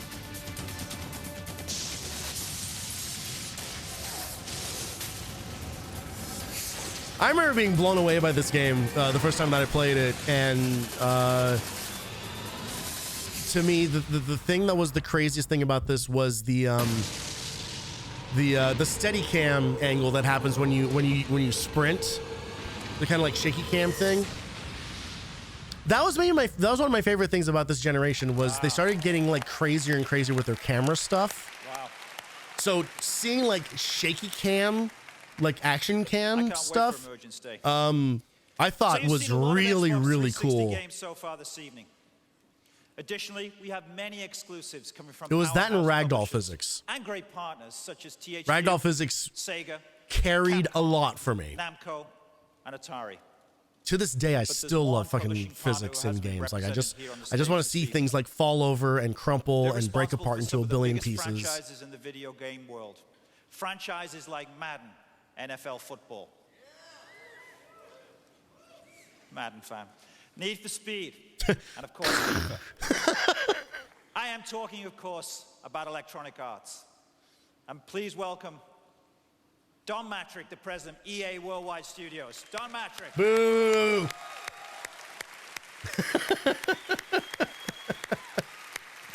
Hey, Don. Good to see you. Thanks, Peter. No, man. I'm here to tell you about some of the great titles our teams are creating for Xbox 360. But before I start, I was wondering if I could give you a little marketing tip. I thought you were more of a studio guy. Right. I'm just a studio guy, and you're a marketing genius. Oh, thank you. But let me offer you one tip. I love the worldwide campaign and the statement you made on MTV. Right. I love the young woman with the backpack, but if you don't mind, I'd like to introduce you to somebody just a little bit different. Okay. I want to introduce you to Backpack Guy. Whoa, watch out. Careful. What is happening?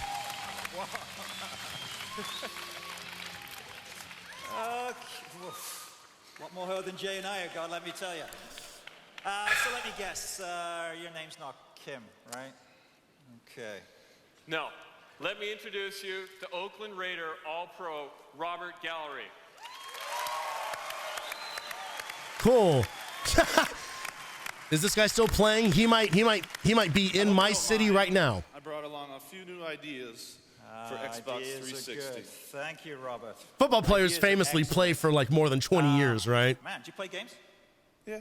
Would you own a console? I got the Xbox. No, please don't ask a professional athlete to do any kind of improv. Okay. No off-script anything, please. So how about this? I'll make you a deal, because I'm kind of a Raiders fan. You get those Oakland Raiders back on that Super Bowl path. The day that we launch Xbox 360. You get those Raiders moved into Vegas for no fucking reason. Tell you what, I'll hold up my end of the deal, and you better have that at my doorstep the day it comes out. You get the city of Las Vegas to agree to build a giant fucking stadium exclusively for you and waste just so much fucking money. God damn. Sorry. Wow. Is he just freaking huge. I'm not a no politics streamer. I'm not one of those kind of guys. But I won't get into local politics when it comes to fucking Allegiant Stadium and just what a right now, we have more fucking than 25 sinkhole that EA is. titles in development for Xbox 360. And when it hits the stores this Christmas holiday season, our goal is to have at least 6 EA games waiting so gamers can see what Xbox 360 power is all about. Anyway, I'll see you guys in a couple of years. I'm gonna fuck up the launch of the Xbox One in a way that you won't fucking believe. Include Need for Speed, Most Wanted. Hated in Oakland too because they left. Well, and now I hate it because they're here. FIFA Soccer. We're kindred spirits, J-Dub. We're connected by a common foe.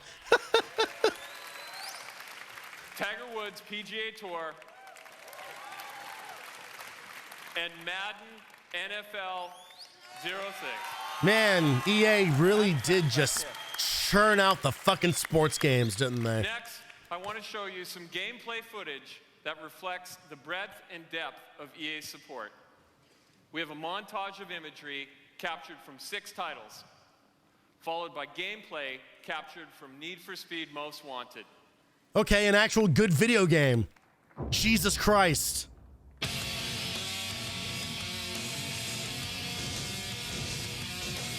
Fake footage, fake footage, fake footage.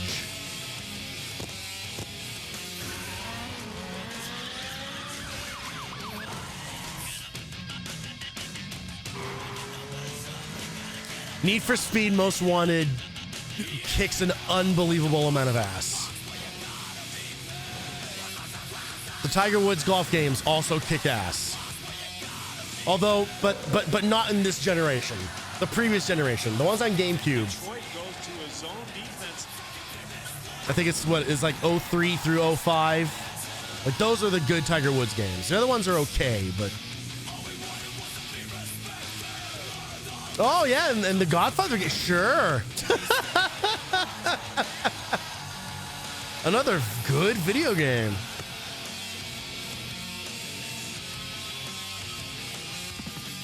They've got a chance here to tie the game or maybe even win it.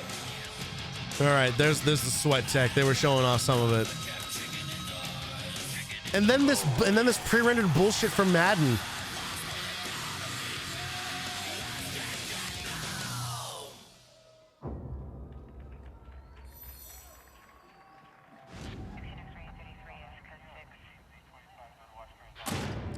I played so much of this game.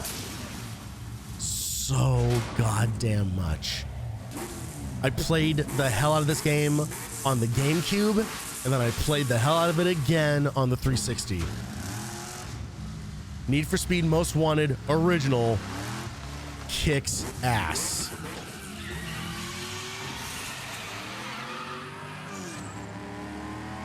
It's the last good Need for Speed game.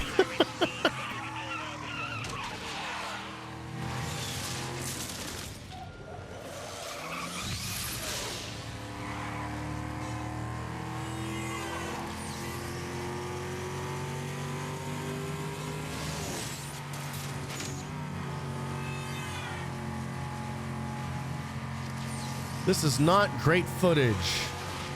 I also not 100% on if this is real gameplay footage or no.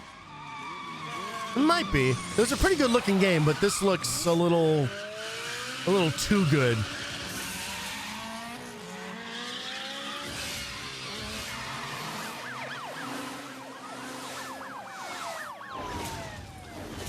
I mean, the best part of Most Wanted was the storyline. Like, we had like full like FMV cutscenes with, I think, because Razor is the bad guy in the game, who I think was the son on Married with Children. We couldn't be happier with the support we're getting from Buzz or Microsoft, Bud, and we couldn't be more excited about the possibilities. or Buck, as this whatever the fuck that relationship character's name continues was. to grow. Great. Thanks, Don. That was absolutely stunning. Thank you very much. I'm gonna have your job in a year, Pete. Don Mastrick, everyone. Thank you. I'm gonna bring Microsoft to the brink of destruction. So I think you can see why we're so excited about the future of Xbox 360. Yeah, Don Matrix is a piece of shit, so. All of these visuals, all that power in this one box. Without a doubt, this is the best team of developers and publishers working on any game platform anywhere in the world. And with their support, we will have the best launch lineup in the history of video games. Thank you. Not really. Not with what you've shown so far. Gears of War, fine. Need for Speed Most Wanted, absolutely. Thanks, Peter. We are thrilled by the great support Hexic, and breadth sure. of titles that all of our publishing partners are delivering for Xbox 360. Now, earlier when Peter said that we have all of the world's best publishers, he wasn't speaking figuratively. Tonight, we are pleased to provide the final piece of the puzzle. I'm very excited to announce that one of the world's great publishing houses is creating games for Xbox 360. I'm honored to present our newest partner. Shigeru Miyamoto.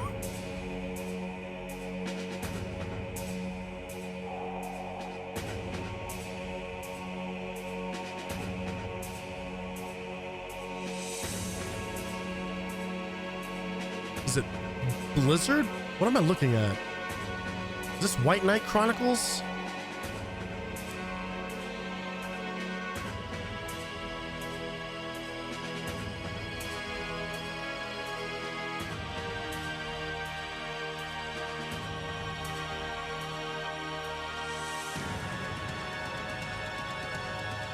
I don't, no, it's not Dragon Guard. Okay, well, there was fucking Chocobos. Is this Final Fantasy 12?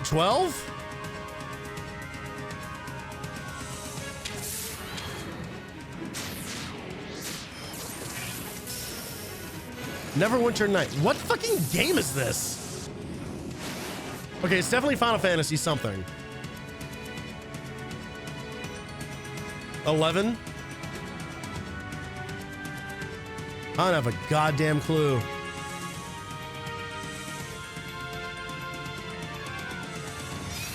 Only one never played. All right, Final Fantasy 11. Sure. I don't remember anyone playing it, to be honest. Ladies and gentlemen, it's my pleasure to introduce Mr. Yuichi Wada, president of Square Enix.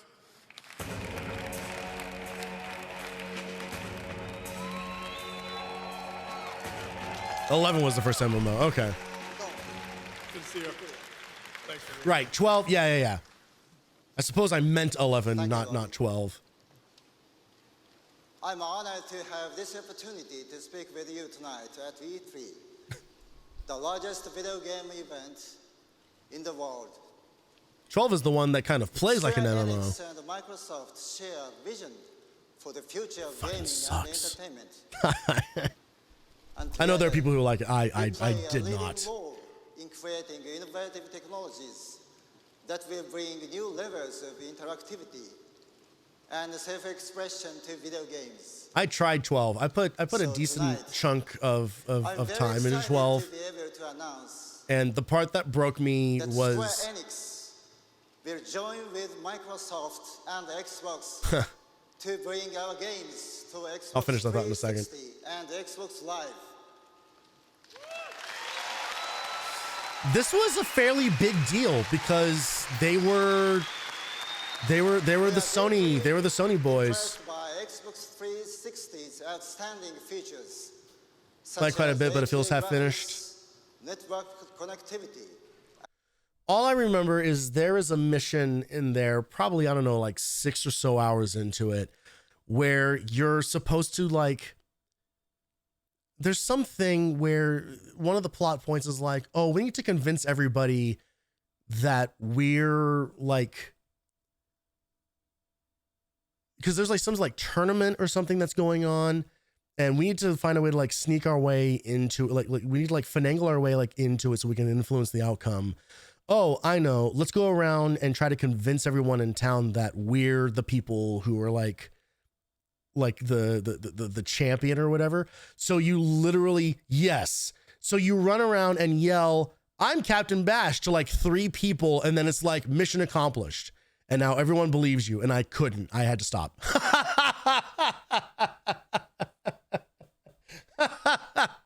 I understand that it's trying to be like illustrative in it, but that was the part where yeah, I was officially done. I was just gonna like, nope, too stupid. I gotta stop.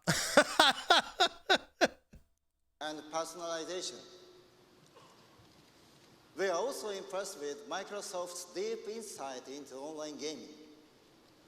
So it is a great pleasure for us that the cross-platform concept of our Play Online will now be compatible with Xbox Live. Users of Xbox Live can now share with PC users the worlds we've created. This is something we've dreamed about in the past. I'm also delighted to announce tonight that we will bring Final Fantasy XI to Xbox 360. I mean, yeah, we saw the trailer, but okay, sure. Get your second applause for that, I guess. Close collaboration between Microsoft and the Square Enix is just beginning. As a company that is dedicated to expanding the boundaries of what is possible in the world of video games, Square Enix looks forward to working with the Xbox team to create new worlds that Xbox 360 will make possible. Tonight, I'd like to share with you a sneak preview of what we believe the future of video games might look like. We created this real-time rendered image, taking advantage of Xbox 360's superb graphics power. Will this be a look at 13?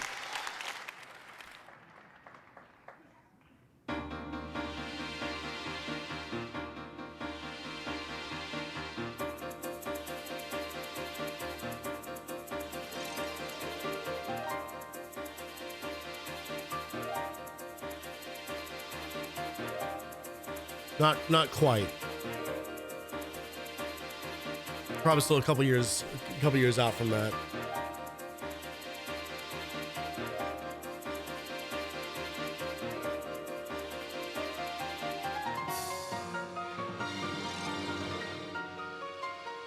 Is this just what the fuck was that? What? Cool tech demo, guys. Square Enix for your support. We are looking forward to working together to help define the future of video games. We rendered 2 rooms on a beach. We are here to herald the beginning of a new era in entertainment. We are here to herald the end. With Xbox 360, we will create powerful partnerships that deliver innovation on a new scale. With Xbox 360, we'll work together to deliver games and experiences that are unprecedented in the history of entertainment. Whoop, didn't quite land that one, did you? We built Xbox 360 to be the essential product for people who live and breathe video games, as well as for people who've never owned a video game console. Looking at you, Velocity Girl. We'll reach out to new markets across the world where digital entertainment is rapidly Unprecedented. becoming an integral part of daily life.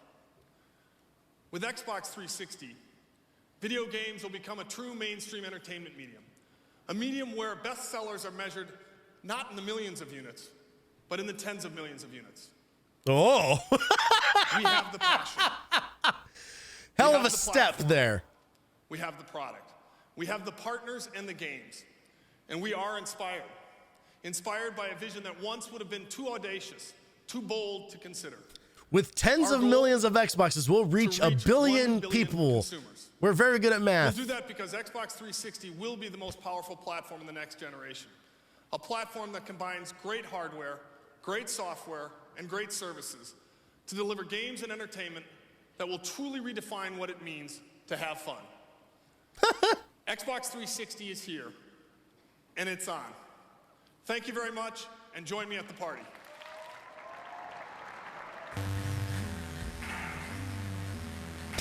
And now, Saturday Night by the Kaiser Chiefs.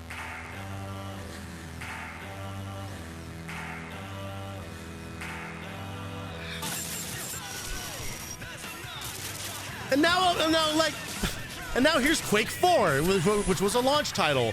They didn't even talk about that game in the fucking presentation at all. Almost considering buying FF11. That had worked on me 20 years later. Oh my god. Well, you do you, J-Dub. I can't stop you from ruining your life. I suppose if it's between that or 14, I guess 11 will be less damaging. The Darkness, a game that they should have talked about.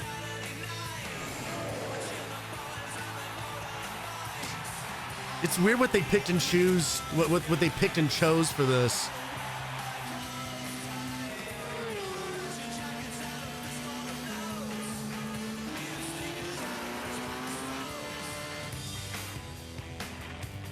It's funny because Quake 4 isn't a very good video game, but it would have been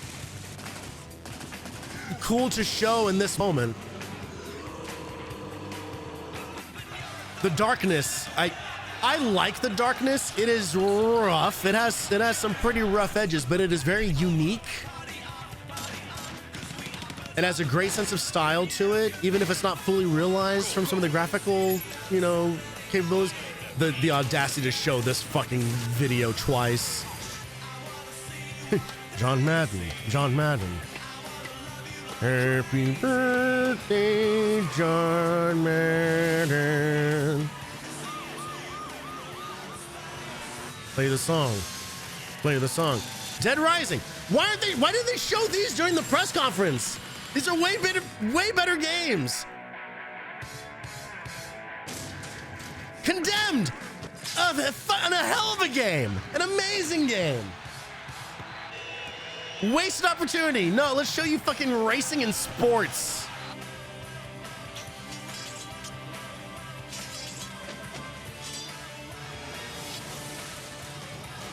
Fucking full auto. Now we're talking. Now we're in the video games. I have a real soft spot for full auto. It's not good. But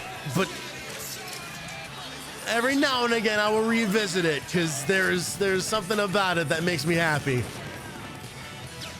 Original Saints Row, man.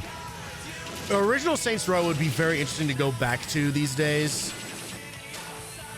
Because back then, Saints Row 1 was truly a GTA clone. Like, it was really just trying to eat GTA's lunch.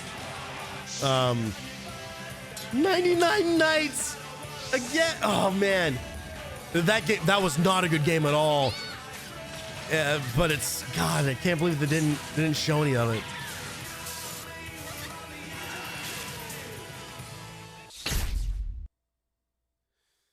Oh, man. Because I think it's 99 Nights 2 is the one from that infamous, I think it was the Konami press conference. The 1 million troops. If you guys have not seen, what year was that? I'm going to type infamous.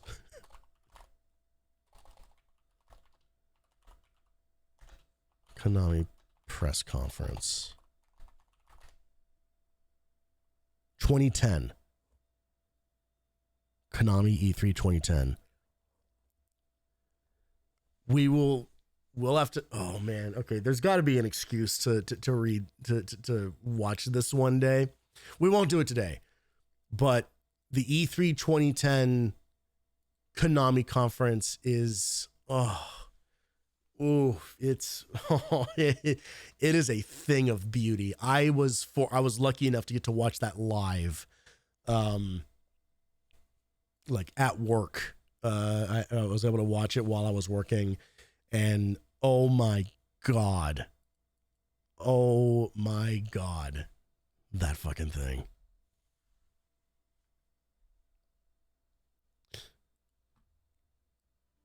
I didn't mean to show you my full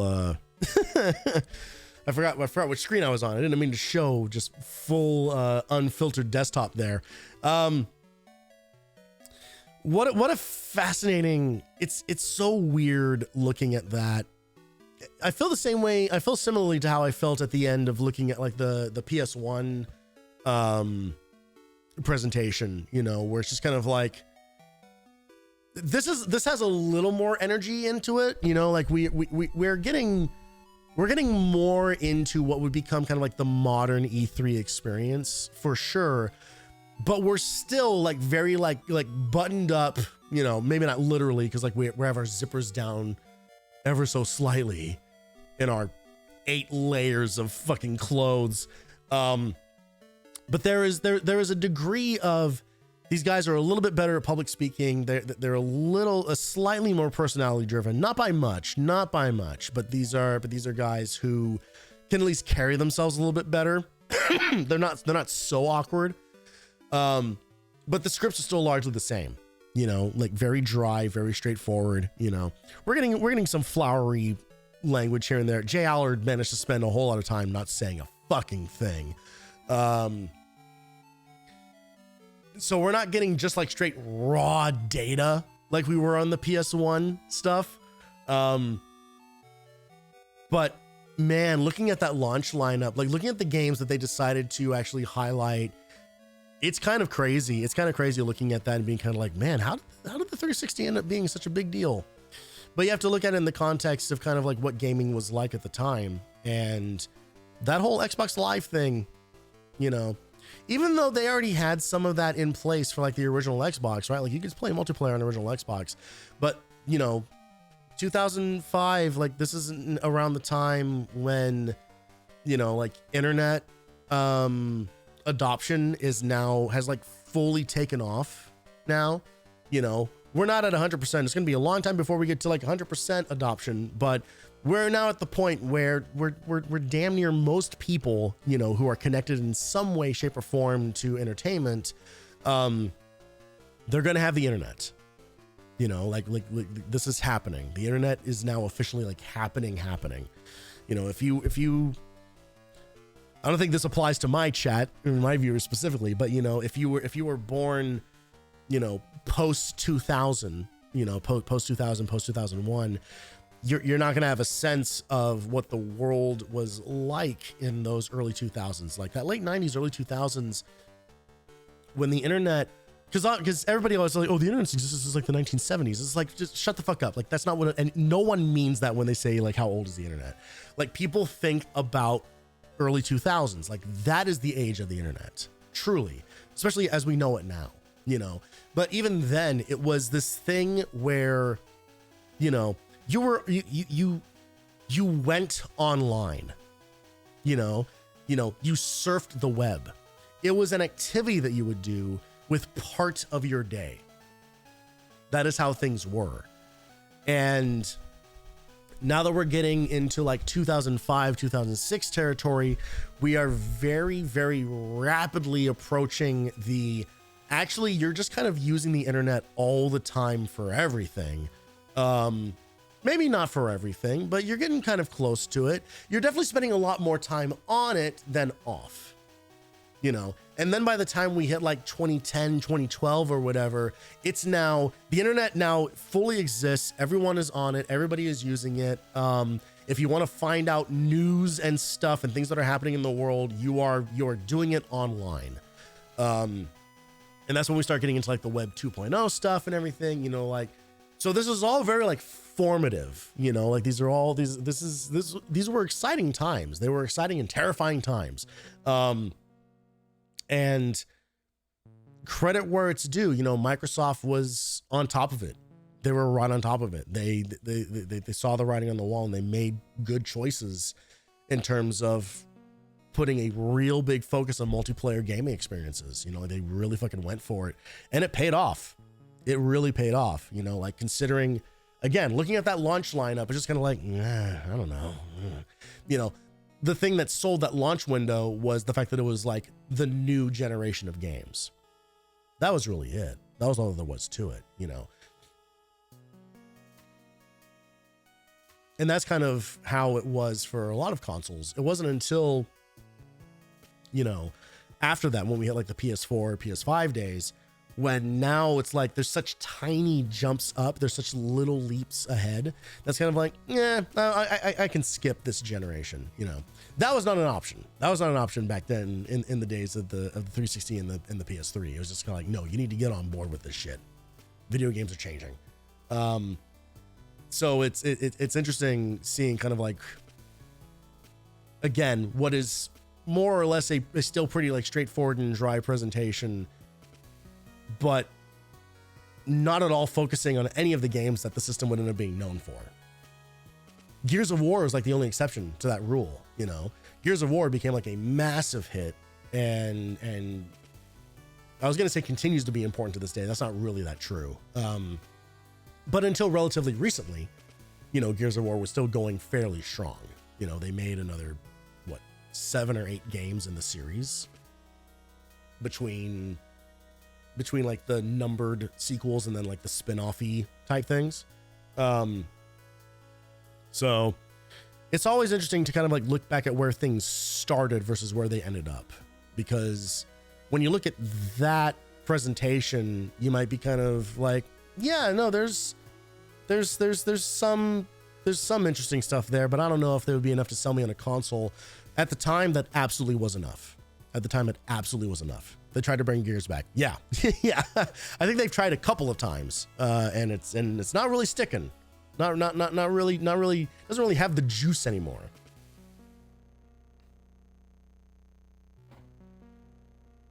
What does have the juice are a couple of games that never released outside of the 360. So we're going to take a little bit of time here. I don't know how much longer I'm going to, might stream for, I don't know, let's shoot for like another hour or something, let's say. I don't want to overcommit to anything. I think the second round of Tylenol is kicking in a little bit, so my voice is like being like, my throat's like, okay. He said, then muting himself to cough. But I wanted to run through just a couple of faves, because there were some good games on that system. Turns out there were some good games on them. There was also a lot of bad games. There were a lot of bad games. Hell yeah, Tylenol. Yeah, I am trying to give myself V-tourism.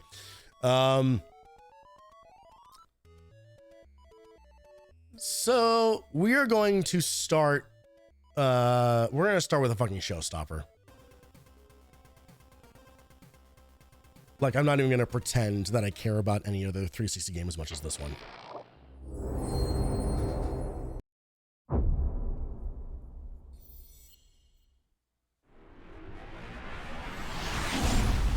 We're playing Burnout fucking Revenge. For an entire console generation, people have experienced burnout in the only way it's been possible. But if you've only played it this way, you haven't experienced it at all. Burnout has now entered the era of high definition. So buckle up, ready for revenge. It's taken event organizers over a year to find the ultimate locations to fight and crash. Competitors will be charging hard through alternate routes, finding shortcuts, and taking big air opportunities. We released the exact same game that just came out on the previous generation, but made it look a million times better. Europe, and of course, we go long haul, where the right side of the road is the wrong side of the road. In Asia, start your engines. All right, let's just get into it.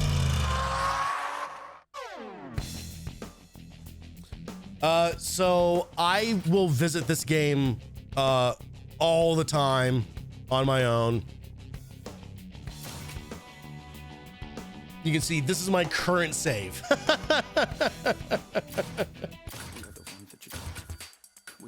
This game is so fucking good.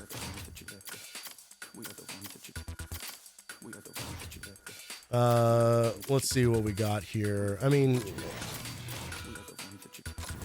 the two modes that matter the most are road rage and crashes. I want to see kind of like what I have available here. We'll do a crash mode in a bit. You know, we don't want to start with that.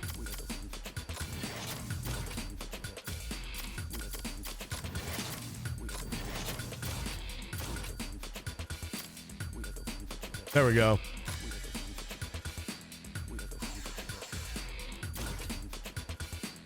If you don't know what Burnout is about, you're gonna get it literally a crash course right now.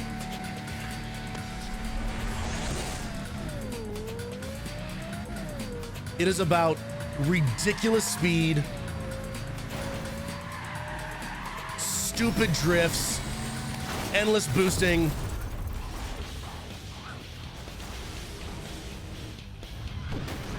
and blowing up your car to blow up other cars. This is the coolest game ever made.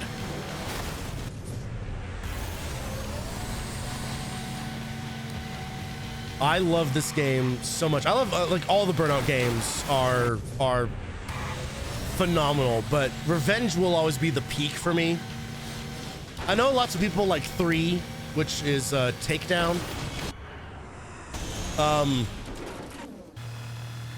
For me, this one clears it. Revenge clears Takedown and Point of Impact, like all those PS2 era ones.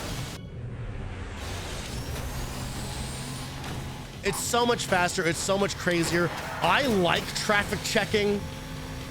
Lots of people are very critical of it. They're just kind of like, it's so dumb. You can just run into traffic all you want and nothing bad happens. It's like, yeah, you fire off cars like they're fucking pinballs and use them as weapons against other racers.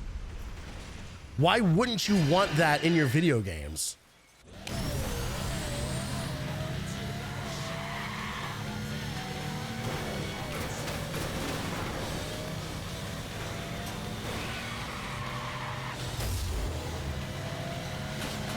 In fact, I played so much of this game that, oh, let's get all those guys. I played so much of this that when Paradise came out, I still have like bad like muscle memory where I'll want to drive into the back of cars. But that makes you die in the other Burnout games. This is the only one where you can traffic check. Well, we're dead.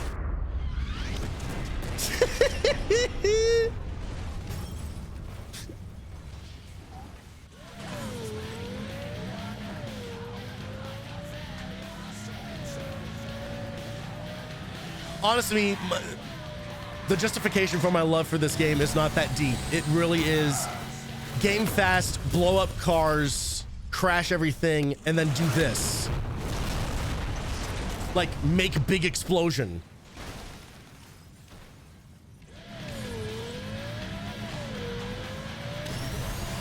Probably also gonna fail this event, actually. Okay, well, let's get the bronze. I usually replay everything until I get gold. But this is also fairly late into the... Oh! It's fairly late into the career. So it's a pretty high... You have to get like 17 takedowns, I think.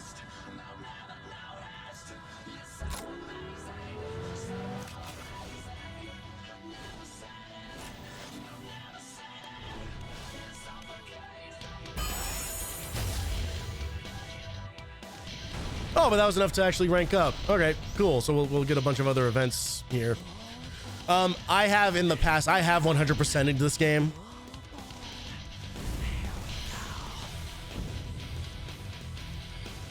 I'm now ranked up to Maniac. And I got a signature tank down by blowing up another car while in the lumberyard.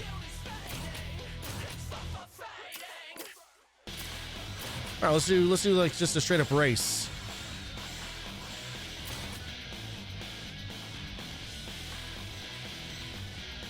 This is it is the perfect like mindless arcade action type of game. I think I have it running a little loud. Sorry. I turned on Burnout and then just like stopped giving a shit about like stream etiquette. It's just kind of like, all right, fuck you guys. I'm gonna play Burnout now.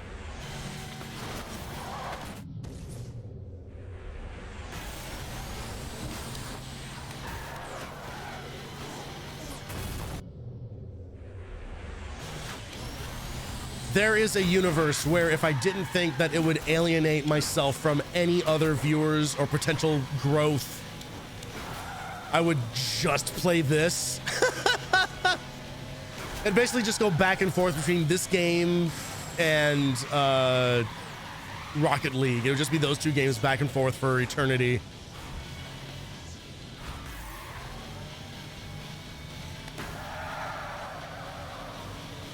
I'd be the next queso of arcade racing action games. Watch this shit. Clip that guy and then bazinga. Fuck all those other guys. Whoop.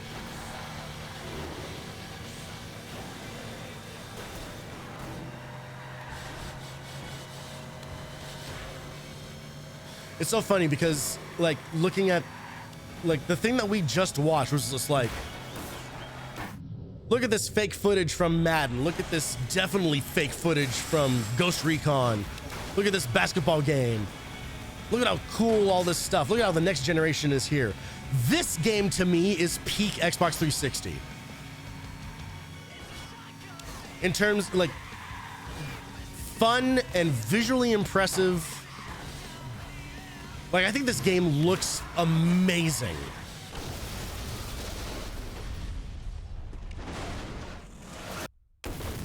And that's even with some of the, because I think this game like renders like a lot darker than it should because of the emulation, because of the state of emulation right now. But man, this game has such an incredible sense of speed. And then moments like that, like, they never get old. It never gets old.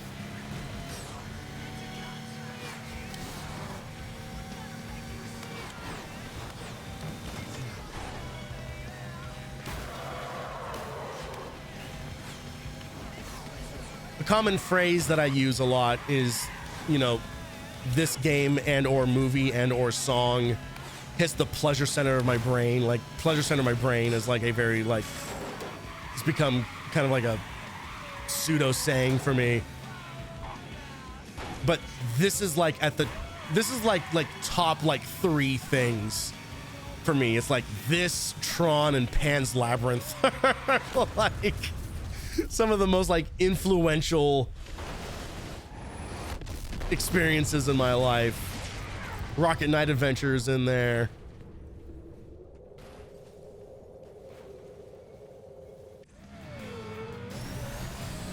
Oh man, we ended up in 5th place because of that. We gotta make us some distance here. And quick.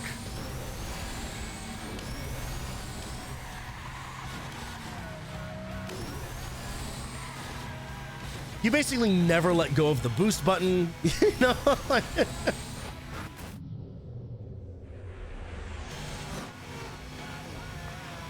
This game 100% rewards just not giving a shit about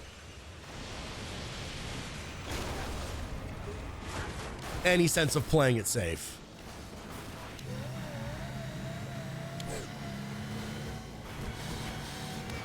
Like, the more dangerous you play, the more likely you are to be rewarded for it. Oh. All right, apparently we clipped the environment there.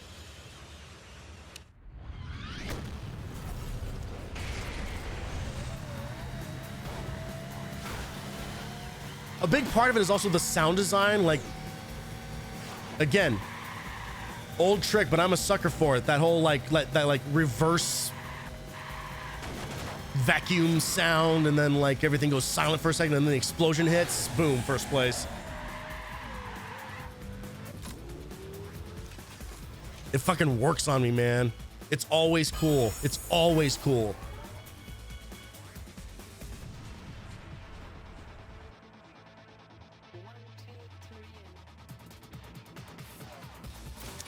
All right, let's do a crash.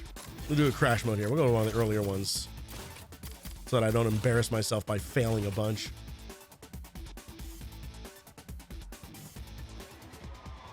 Again, like just like 12-year-old Tony brain, you know, just kind of like things I care about. Big explosions, crazy physics.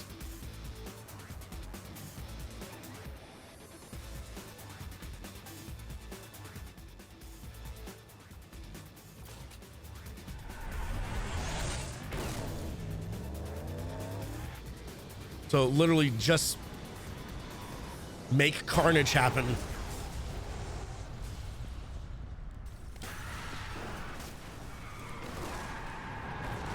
And then wait for this, and then I think we want to try to get down here, because I'm pretty sure there's going to be some traffic that shows up going in this direction as well. Yeah. Y'all about to have a real bad day.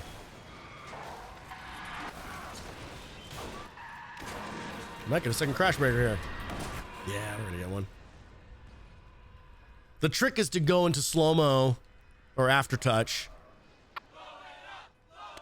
so that it makes triggering the next crash breaker easier. You don't have to mash as much. I think if we head down here, there's some other cars we can get for some cash. There we go.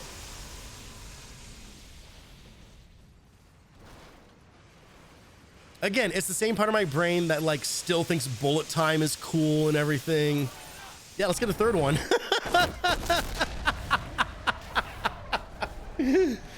This game rips. It's the best game ever made. Burnout Revenge, one of the best games ever made. Hard stop. Full stop. There's no competing.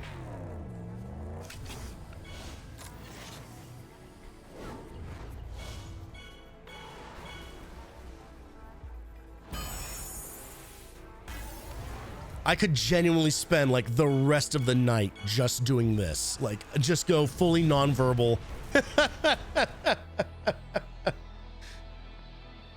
just grind away at clearing events. Let's do one more crash event.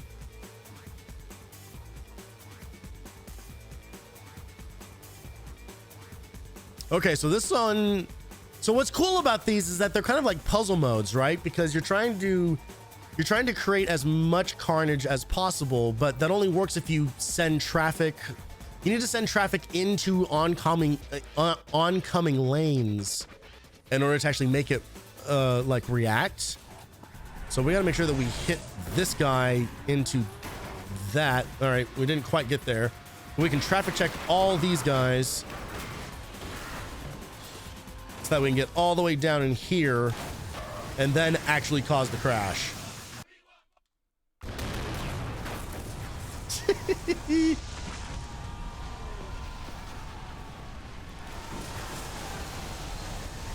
So now what should be happening is every single lane that we drove through and now we're down here, like everything should be crashing everywhere without us needing to be there to, direct the flow. We're just going to travel all the way down here.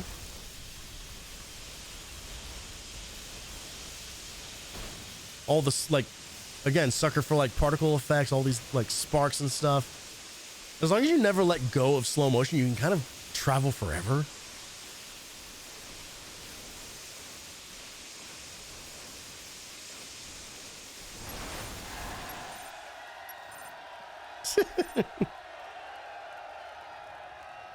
God, what a good video game.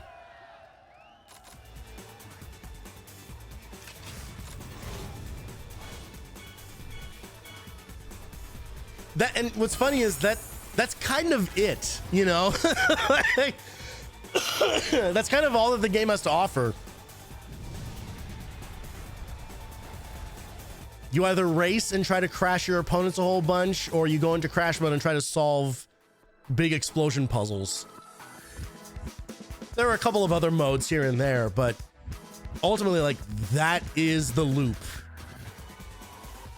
And it's endlessly satisfying. Every single time. Every single time. Ugh, it pains me, but we'll look at some other 360 games. But fucking, if you haven't played Burnout Revenge, fix your life.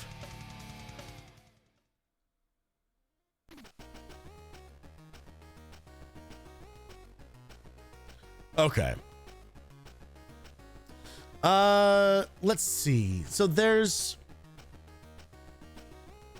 One of the other really cool things about the 360, and they didn't get into it, but it was the Xbox Live Arcade, which they didn't talk about in the in that conference.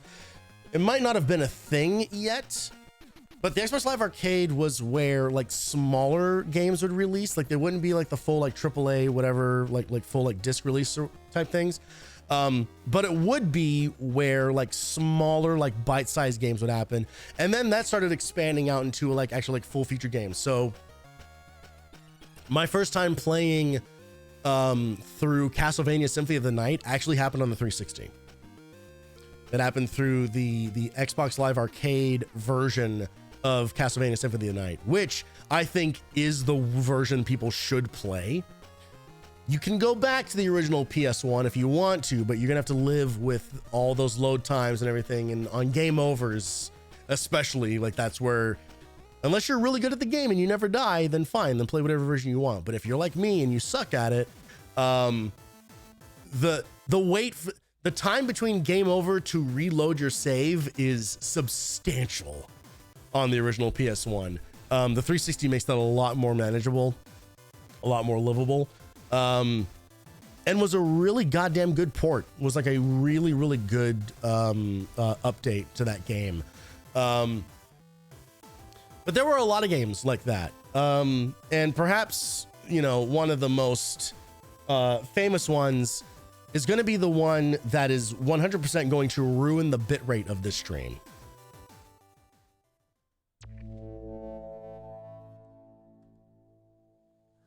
Which was Geometry Wars 2. If you are not familiar with Geometry Wars, it's one of these. It is a dual joystick shooter that is all about just going for high score. So the original Geometry Wars, I believe, was on the original Xbox, and then 2 came out, and I think both 2 and 3 are on the 360. I think that's right. It's possible that 3 came out on the Xbox One. I don't immediately recall.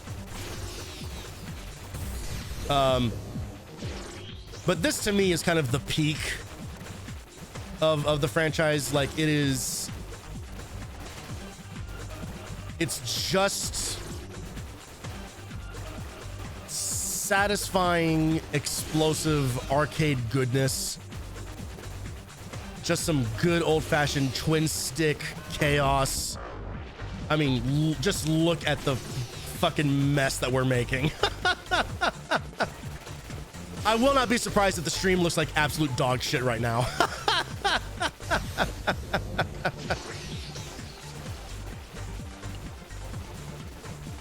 I stream at a decent bit rate, but it's only, I stream at like 8,000K, which might be enough to hold it together, but when there's this much particle nonsense going on,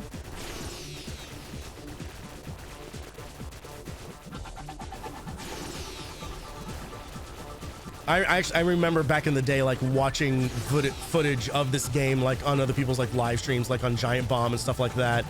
Just like, man, why does this look so bad? It was like, oh, it's not because the game looks bad.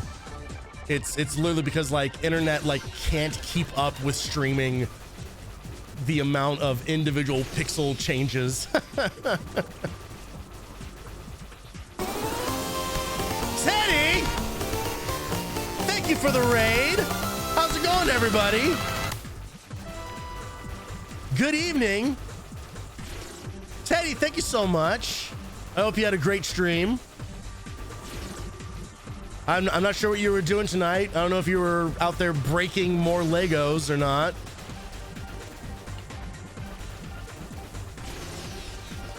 Signing practice. Oh, singing practice. I thought you were like, oh, you're releasing a poster? You're gonna singing practice raid. Oh, very fun. Well, I hope you had a blast doing that. It is the 20th anniversary of the Xbox 360. So we just got done watching the the original E3 conference from 2005 where they announced the 360. And we are now looking at some of my favorite games from the system. We just got done looking at Burnout Revenge.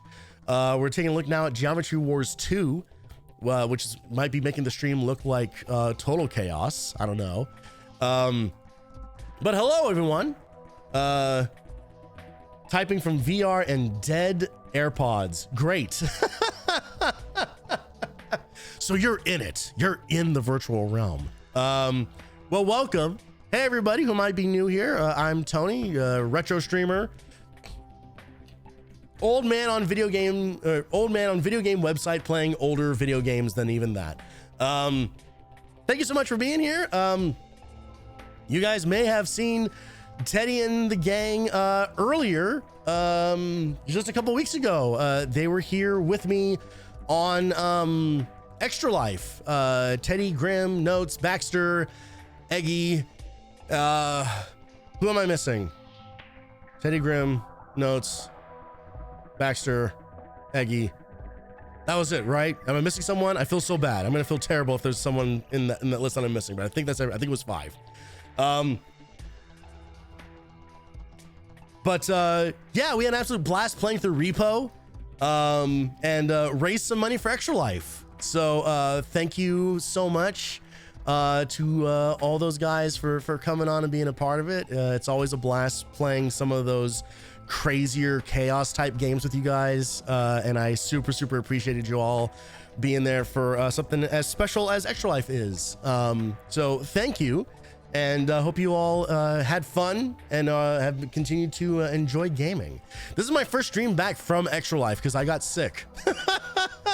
I got sick immediately after Extra Life, so I am back now, trying not to hack up an entire lung on camera. It's going okay so far. Speaking of Xbox, are you going to get the Steam Cube console? No.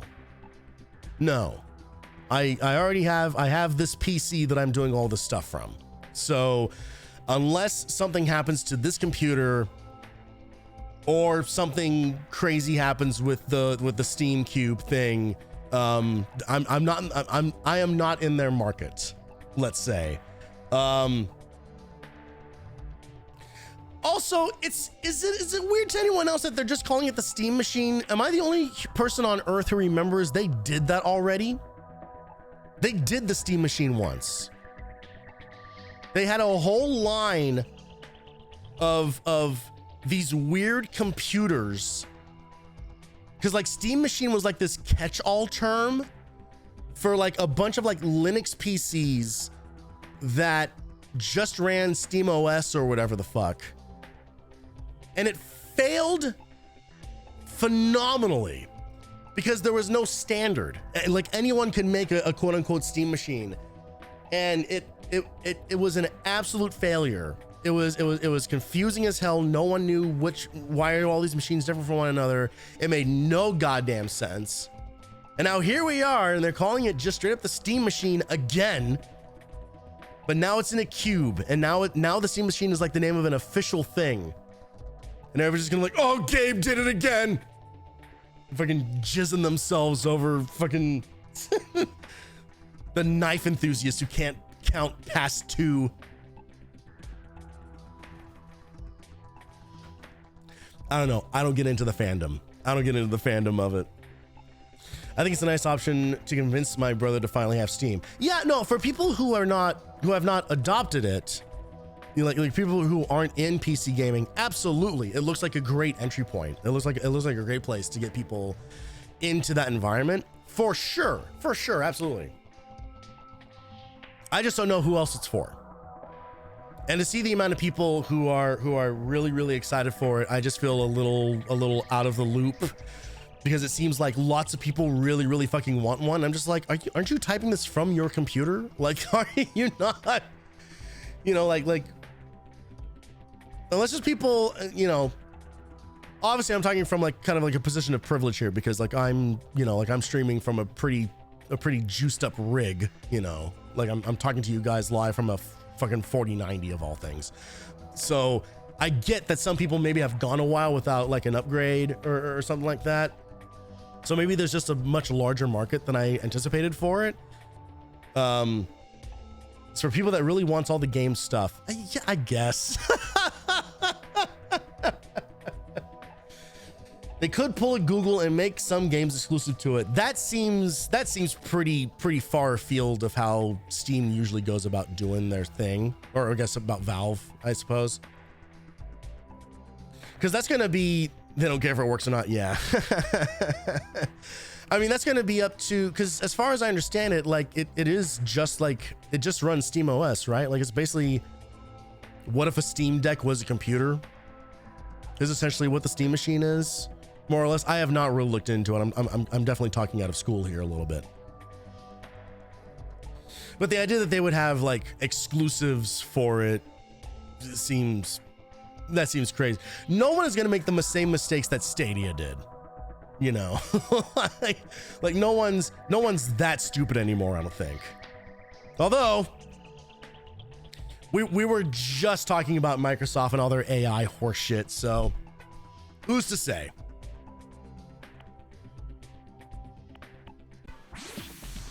All right, let's do another round here.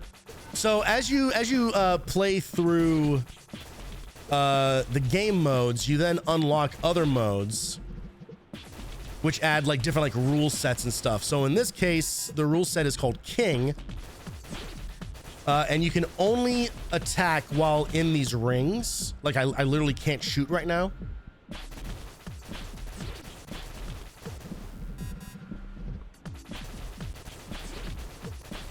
So you kind of go from ring to ring, do a little bit of crowd control, fly around, pick up these little bits that enemies drop, increase your multiplier, your score multiplier. So it is important to go get those.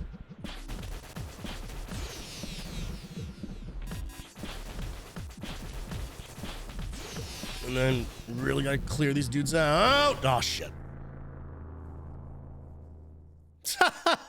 I forgot you only have one life in that mode. 2026, when everyone does smart choice. We'll see, won't we? I don't have high hopes. I don't have the highest of hopes. But without going full bummer territory, there's always next year, I suppose. Yeah, that's Geometry Wars. Geometry Wars, again, kicks ass. And there's another one where if I wasn't streaming, I could like veg out here for like another hour.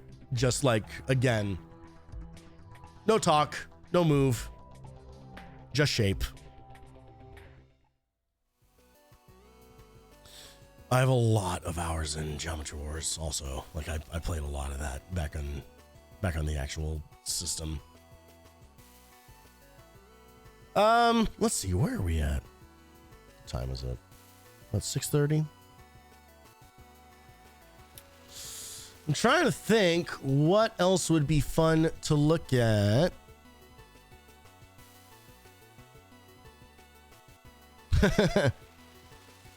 If it ran correctly, and it doesn't without doing some setup that I didn't know that needed to happen, this would be the moment where I would start playing Sonic 06.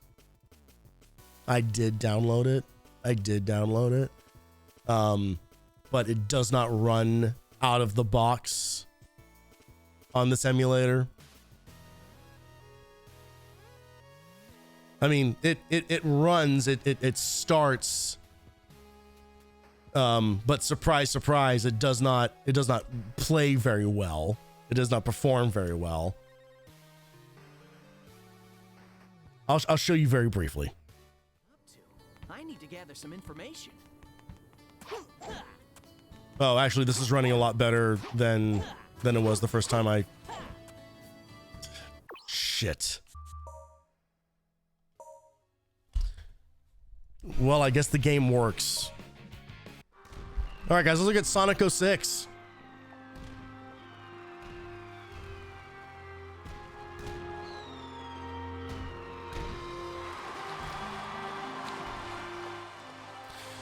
I played the demo for this more times than I care to admit.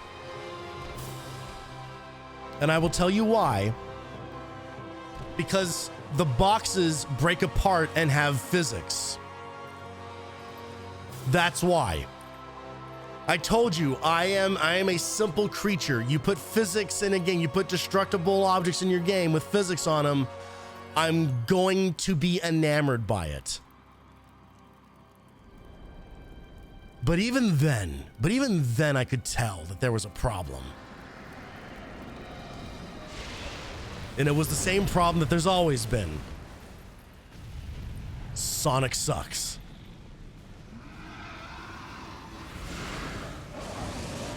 Miss Elise? It's all right.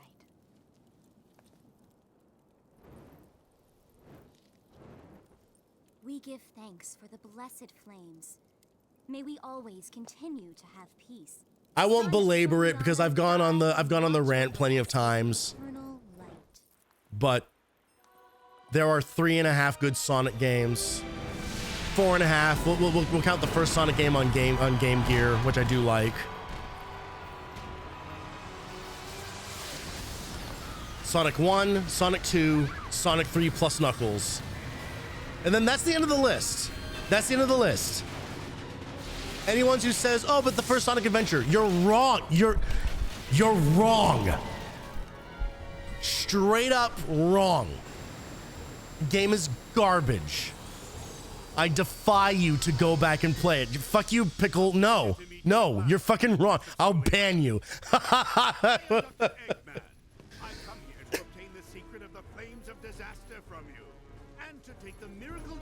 That are the key to its secret, the Chaos Emerald.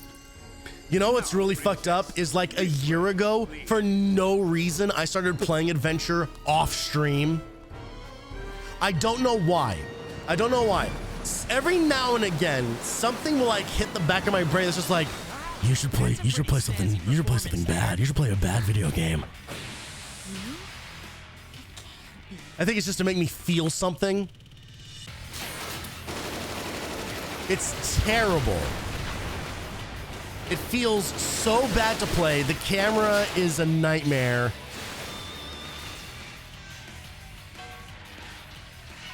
One of my favorite things in the world is people saying, it's so I just said I wasn't going to get into it. One of my favorite things is when people will be kind of like, no, you're misrepresenting. You played Sonic DX, not the original Dreamcast version. That's the good one. No, it's not. It's the same game. The DX version has like 2 more bugs than the Dreamcast version does.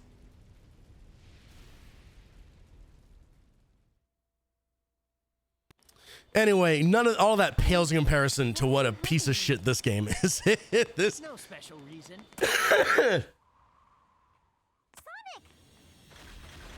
It's actually impressive how bad this game is. So funny going from that cutscene to these graphics. With this weird like motion captured Sonic the Hedgehog. Only one I ever played was 3D Blast. Oh, JW, poor child. I've got it. And don't worry, I'll rescue you.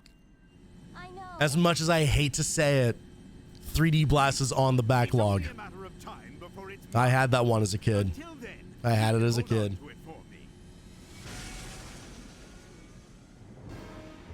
Man, that game. Oh boy, that game. I will say a couple of things about 3D Blast. Not that I'm gonna sit here and like defend it, but a couple of things about it. It was made by like 2 people, apparently. For starters. 3D Blast, the second worst Sonic game. This one is the worst. Yeah. There is a ROM hack out there that's called the Director's Cut, which was actually made by like one of the original programmers of the game who went back and like changed a bunch of stuff that he never got to put into the final product.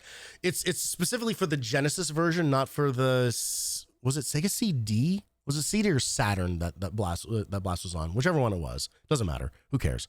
But the director's mode, it was on Saturn. Okay. The director's cut ROM hack changes a few things. It makes it easier in some places. It changes the way that like the flickies behave so that they actually like all of them will just like home in towards you rather than just like wander the fuck off to wherever they feel like, so you lose them entirely. Unfortunately, it also I'm sorry.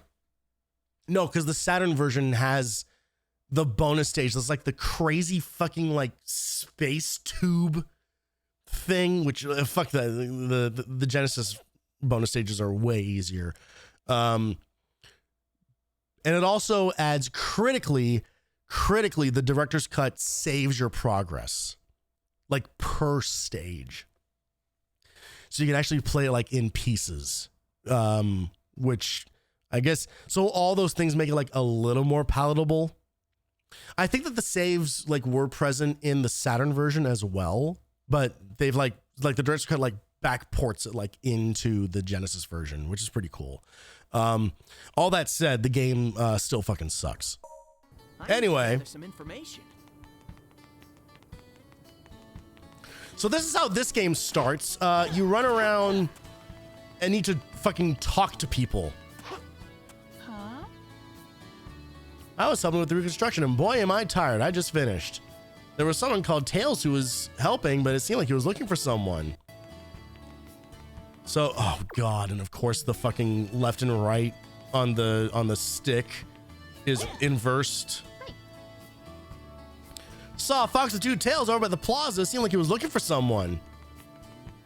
I bet he was. If you see a mark above the head of someone in town, try talking to them. You may learn something important. Oh, look, here he is. Tails, long time no see.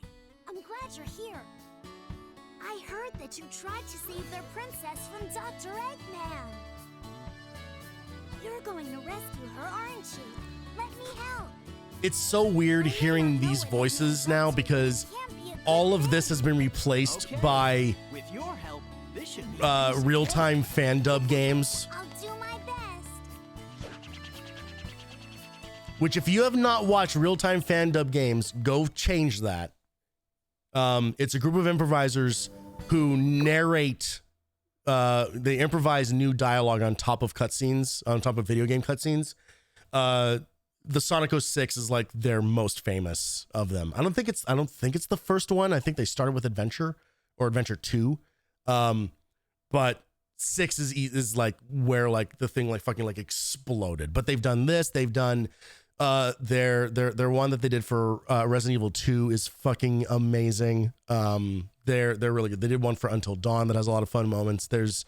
It's good stuff. Danger by the beach. Okay, oh my god. Sonic, there's a nice store in this town. It might help you find a way to cross the sea.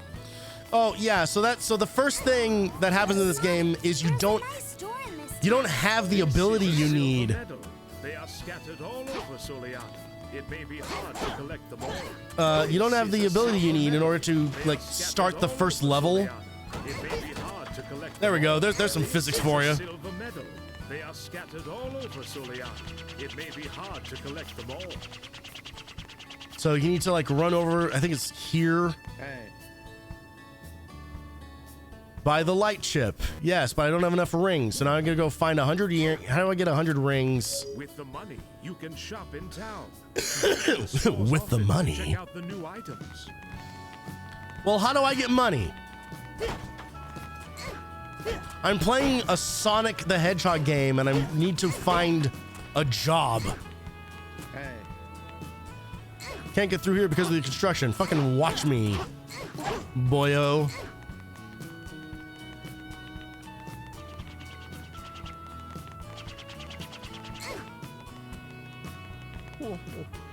My name is Alberto Robert. My name is Robert. Making some shoes in this town for a very long time. I've been making the ultimate shoes now. I'm calling them custom shoes. Is there someone who can test the shoes? Yeah, let's test the shoes. So then we go to a loading screen. Then we talk to this guy, put on the shoes, go through the rings. Then we go to another loading screen. And now we get to play the game.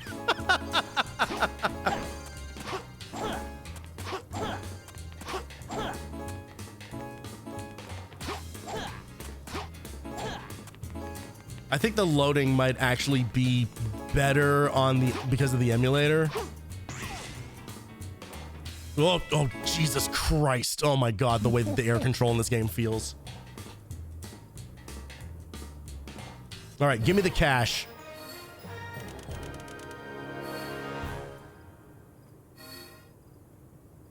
That was incredible. You're goddamn right. S rank for Sonic.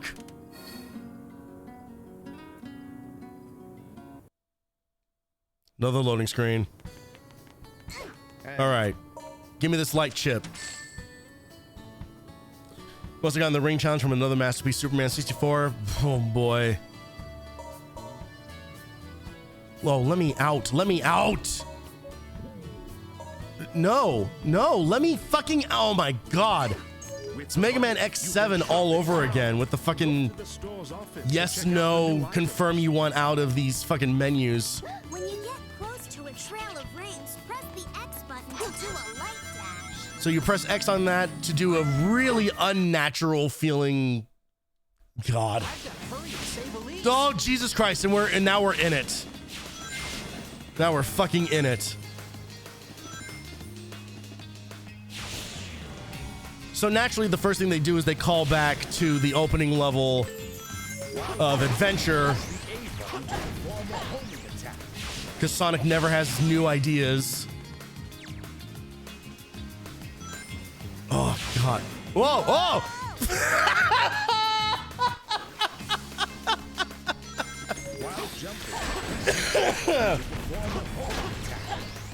Yeah, that's what I expected that ramp to do.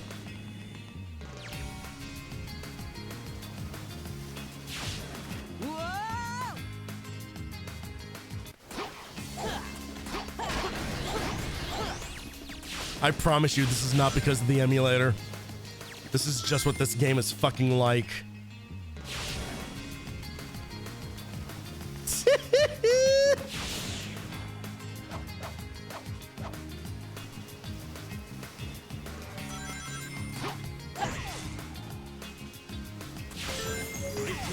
Just as you land on a wall. This, God. Oh, Jesus Christ. What the fuck? Okay. Yes. I'm not even sure what happened there. I was gonna make a comment about like what it, this is a terrible mechanic. This thing. Okay.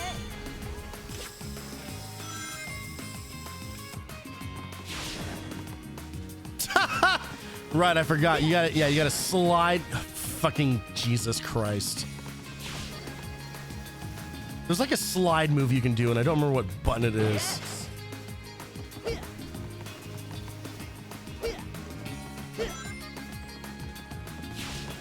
There we go. Don't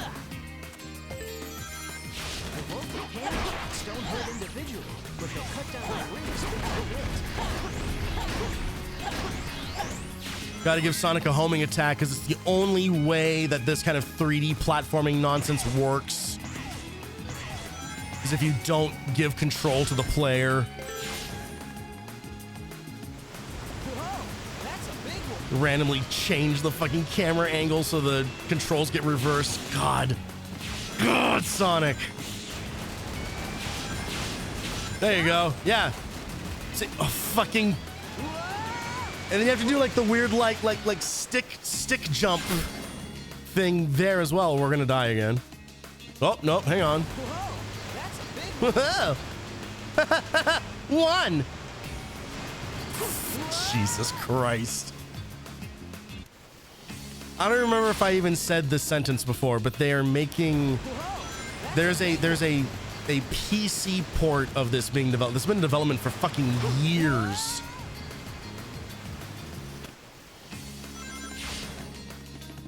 That I am very curious at checking out one day.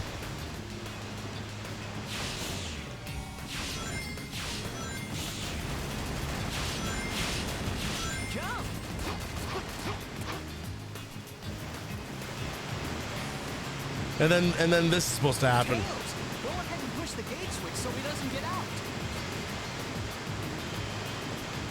Okay, Sonic, I'll be right back.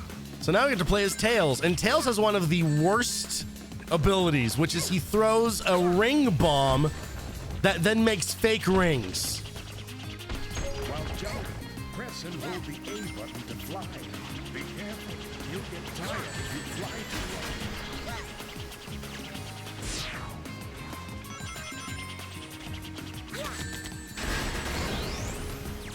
See, there you go. See, like seeing those blocks break apart. That was enough for me to be kind of like, oh no, maybe that Sonic game's gonna be interesting. Oh, come on, Tails. God, his pained grunts.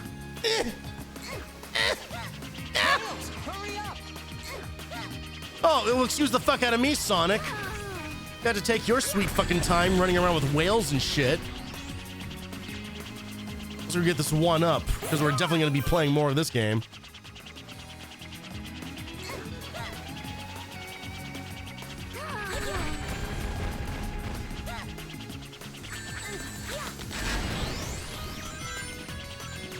Thank you, Tails. You saved me. Here he comes. Here he comes. He's going to come from the frame. He's going to come in from the left. There he is. There he is. There he is. And then he gets launched up, and Jesus fucking Christ, this video game. Now this is happening. Okay, all right. Now there's actual like emulator problems happening. Okay. Shit. Darn, we're not gonna make it. Let's speed up. So it doesn't always look like this exactly. Oh man, it's just straight up like not loading the environment. See, this is why it's important that that PC remake gets released, you know, so that we can have a good working version of this piece of shit game.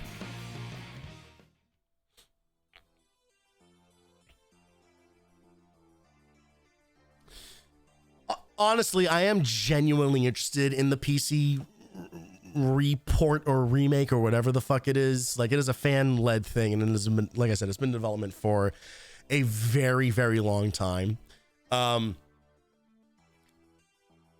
However, I do think Sonic 06 is fascinating. Like, it is a fascinating product, and because of the state of it, and because of the way it released, and because of the irreparable damage that it did to the Sonic reputation, I do think it is important to preserve. It is genuinely like an important piece of video game history. Truly, it truly is. It's amazing that it released the way that it did. It's amazing that the thing that's maybe the most amazing about it is that not only did the series survive after it, they have continued to make these games, and they have been just like it. They've been just like it. Think of all the Sonic the Hedgehog games that have come out since 2006. They all have these exact same problems. All of them. Fucking, what is it? Sonic Lost World or whatever, that tried to be like the Super Mario, like the, what if Sonic was the Super Mario Galaxy was garbage. People think positively about Sonic Colors, and it's like, oh good, you made like half of a good video game. You say the same thing about Sonic Generations, where like there's a hint at maybe something interesting in Sonic Generations, but not enough, you know, like not enough to actually like redeem the whole thing. And then, oh my God, I'm so glad that we have finally come out on the other side of fucking Sonic Frontiers, because I played that game, and the idea that anyone came away from that being kind of like, oh my God, guys, Sonic is back. They fixed it. They fixed Sonic in 3D. They did it, you guys. Sonic Frontiers is not that. I played that game for almost 15 hours. I have problems.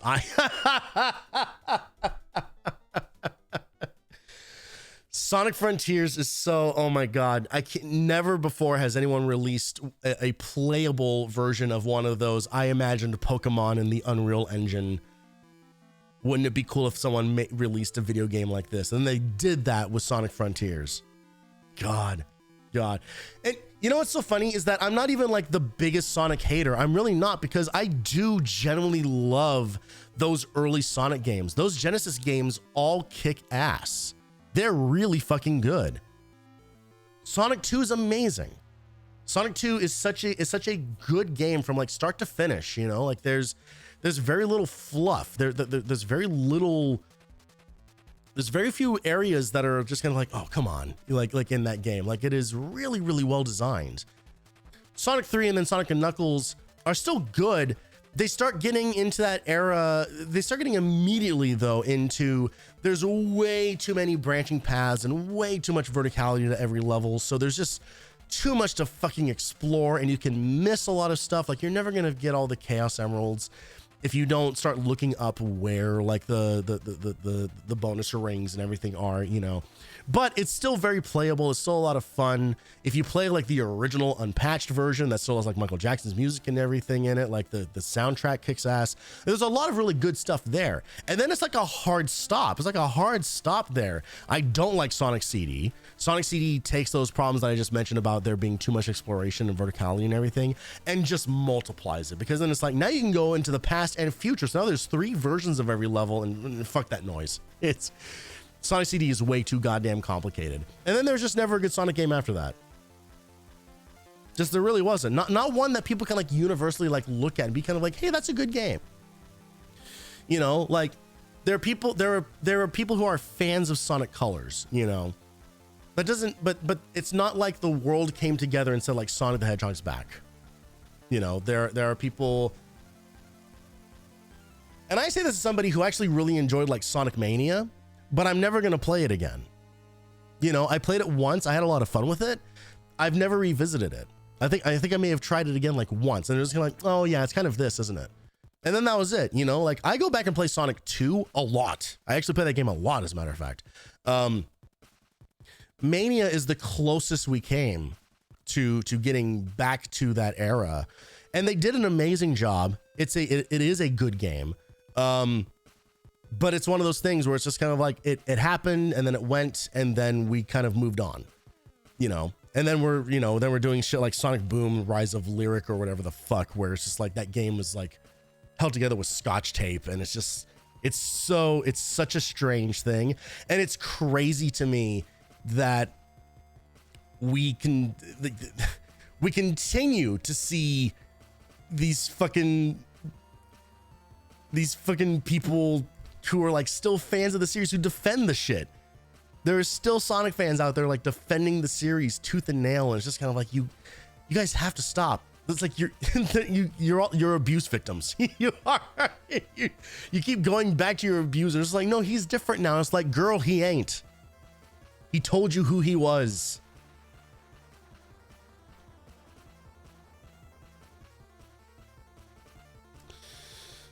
All right. Let's...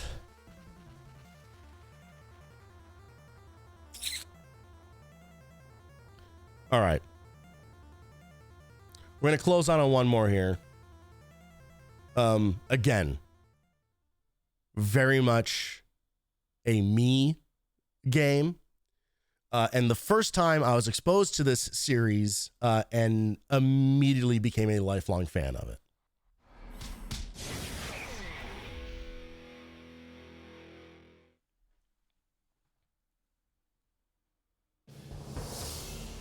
Earth Defense Force 2017. Select new game to start. Select a save game file to load. A game that proves you do not need good graphics to be a good game. You can carry up to 2 weapons at once. Also, I have changed like the in-game audio settings to this because this game is like the loudest game ever made. Select a stage. So I just turned the voices way down and the music way down. I played the hell out of this game. I fucking love the Earth Defense Force games. They are mindless fun. I adore them. As much as I love all of them, there's part of me that kind of wishes they went back to like the simplicity of some of these earlier titles. Because they've gotten, not complicated is the wrong word, but they've added like a lot of other like detail and stuff. There's a lot more enemy types and everything. And one of the things that they've never gone back to like these big hulking robots. And these are my favorite things to blow up.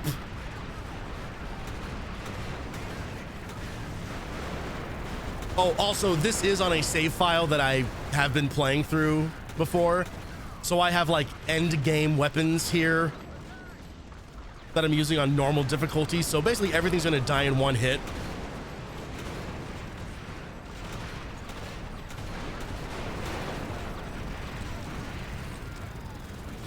Also, I think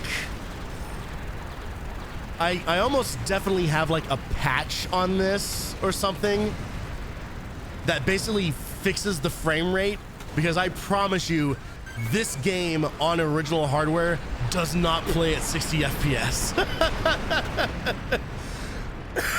Not by a long shot.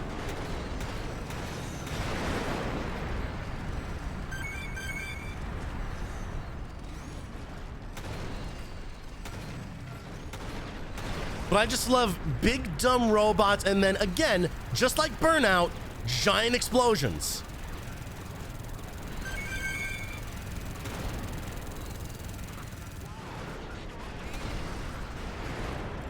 And this game does giant explosions really, really fucking well.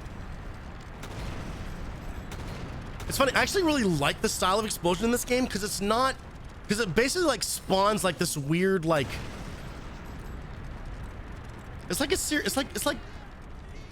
it's kind of like a particle system, but it's like spawning like a bunch of like flat images of an explosion that then like slowly turns into smoke. It's like one long like PNG sequence or something.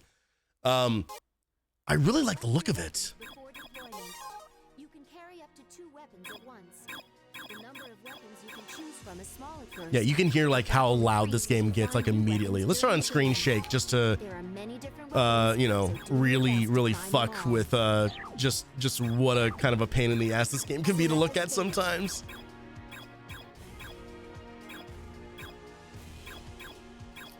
I played this game a fucking lot. More powerful at going into combat.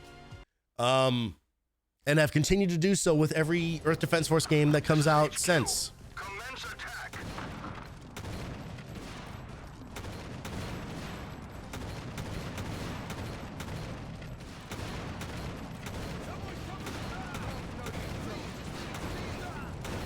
I kind of wish that I had remembered that I had like a hacked version of this ROM or something, because I think showing this game as it originally ran is probably pretty important.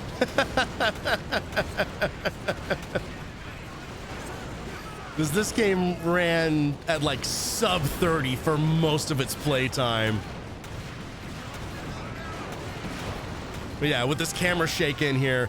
So imagine this camera shake, but like at like 10 frames per second. And I didn't care.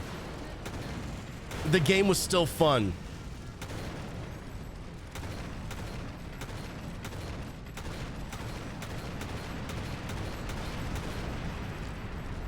Oh yeah, I have these turrets.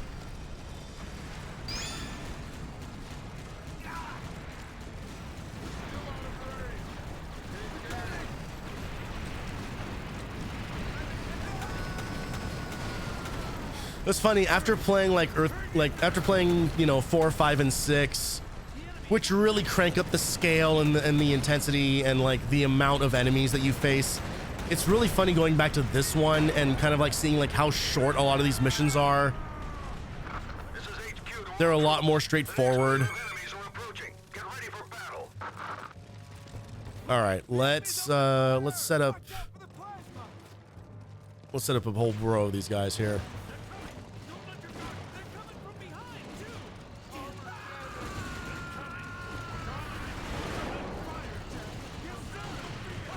All right, and Bazinga.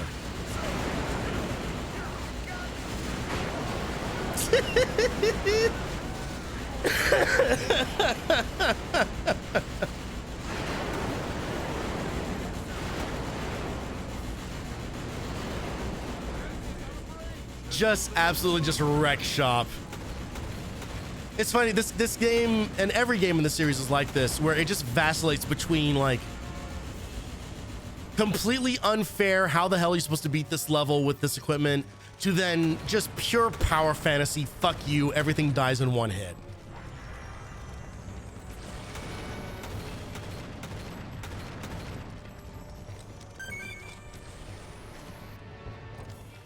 And again, like when I was talking about like, you know, like big explosions in physics, that's all I need. The fact that enemies like flinch when you hit them, and every enemy does this in this game, where it's like they actually flinch in the direction of where they get hit. And like if you hit them and make them flinch, like while they're shooting, like their shot will go firing off in a completely different direction. Like it's little things like that that again, like just really, really work on me. And it's funny because there are some people who talk kind of like negatively about this franchise, and they're wrong, but I understand why you would look at this and be kind of like, what the fuck is this, man? Like why are you trying to sell me so hard on this fucking weird game about giant ants or whatever? Select a difficulty. You can obtain more. But the thing of it is like there are like a lot of just like little touches that just make it just fun and mindless.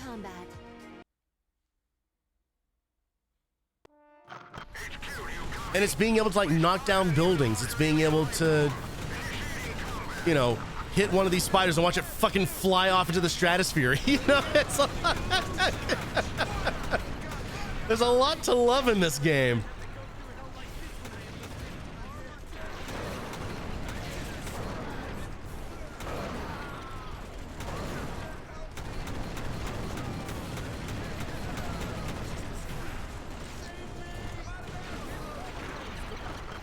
So I switched this to hardest difficulty, which means that this is probably not going to go very well. Yep, there we go. Let's give it one more shot. This is what I mean, is like, no matter how overpowered you get, this game, I do believe that these games are genuinely impossible on like Inferno difficulty. I don't understand who it's made for. The amount of grinding you would have to do in order to become even remotely survivable at that level is just like, I don't want to do it.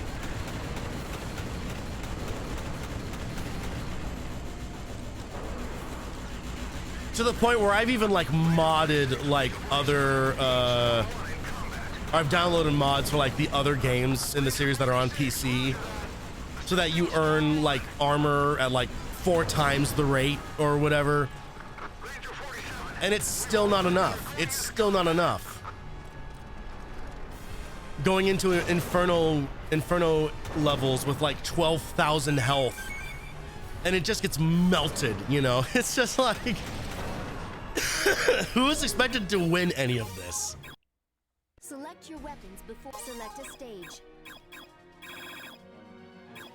And this is one of the shorter games too in the franchise. Only 53 levels in the whole thing. Select a difficulty. Going into combat. All right, let's go after some of these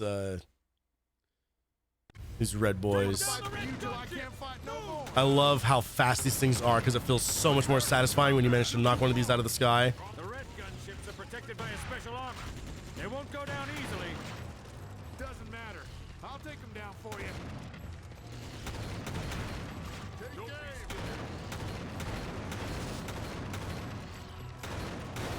Boom. I mean, like, it never stops being satisfying. It's kind of like if you've ever been like clay pigeon shooting. If you've ever done trap shooting or skeet shooting. It's a similar sensation.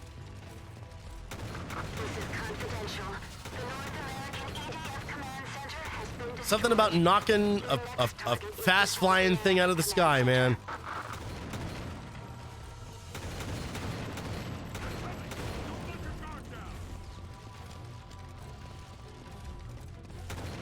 No manual reload in this game. They had not added reload yet.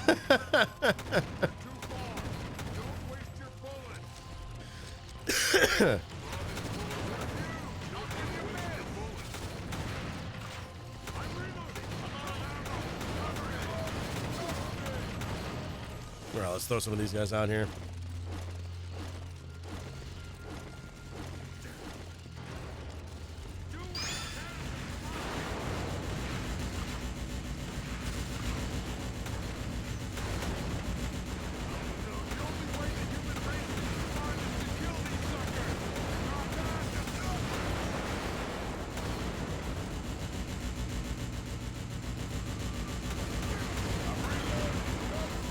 Something that I'm not really a fan of the more recent games in this series is that at some point someone told the developers that one of the things that like people like love about these games was like the really ridiculous dialogue.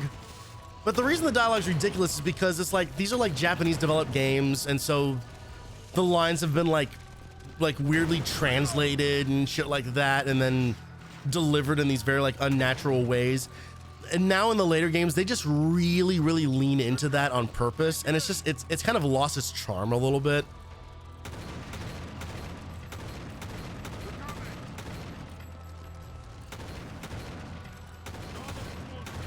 It's like no, like don't go out of your way to like make it goofy. Like the whole point is that it was goofy already. You don't need to then like force the issue. Like just keep doing what you're doing.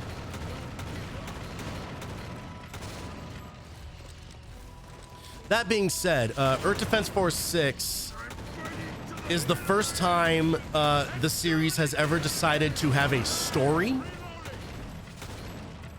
And what they do with it is pretty fucking wild. On one hand, you could say it is kind of an excuse to make you like replay a lot of the same content over and over, but the way that they like justify it through their narrative is a sentence I never thought I would say about the Earth Defense Force games.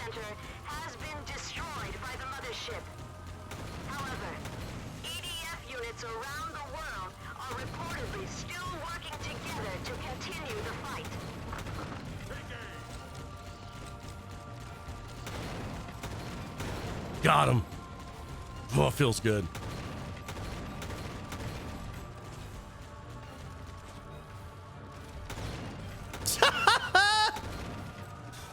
Fuck that telephone pole in particular. Yeah, I got your attention now, don't I?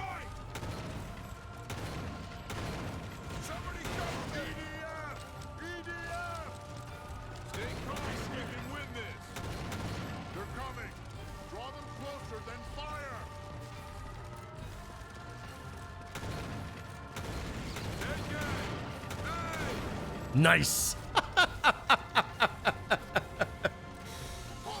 Honestly, the only thing this game is missing is the wing diver. Like the wing diver is what pushes the other games like over this one for me. But man, it's still fun even in the earlier versions.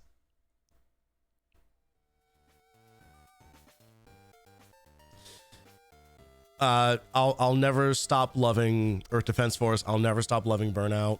I obviously I stopped loving Sonic, but you know, it is a and we didn't even see some of the other stuff. Like there's like the Viva Pinata games are on the 360. There's games like Stranglehold that I think are like a blast, even if it's a little clunky and a little unpolished. Fucking Peter Jackson's King Kong, the official game of the movie, like the 360 version of that game is fucking solid. Oh, you know what? I lied. We're gonna look at one more.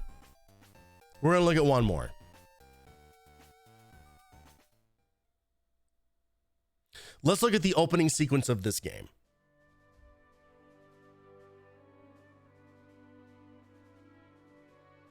Let's take a little look at Lost Odyssey.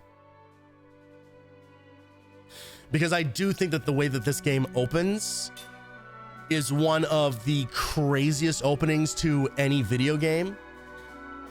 Fear not, this game is on the backlog. One day we will play through this whole thing, but given that this actually was in like that launch sizzle reel and everything, like they actually talked about this game for a little bit, I think it is important to like show this and be kind of like, okay, we saw Madden, we saw the NBA thing, we saw Ghost Recon, I don't know, none of that looked very interesting. This game comes along, oh shit, new video games are here.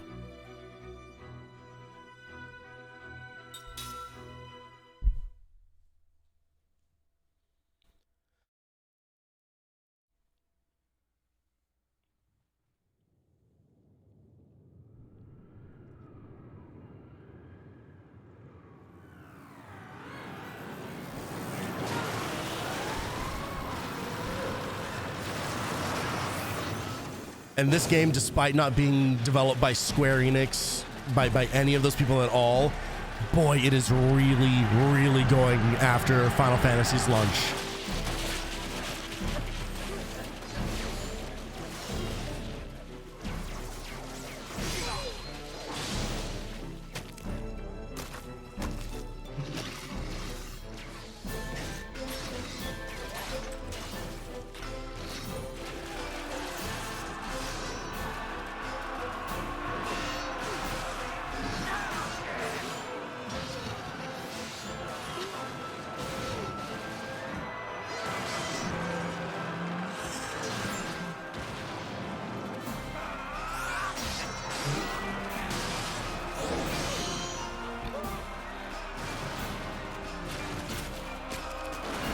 This is such a good cutscene. Such a good way to open your video game. These giant fucking mechs. These weird like arm robot monsters.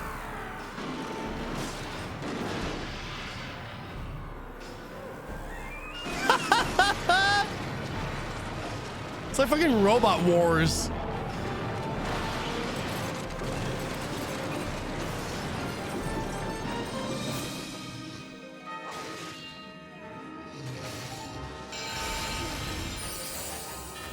Oh shit, magic. Magic exists. But it's technology magic. Again, fucking just Final Fantasy just all over the place. They are wearing their inspiration on their sleeves.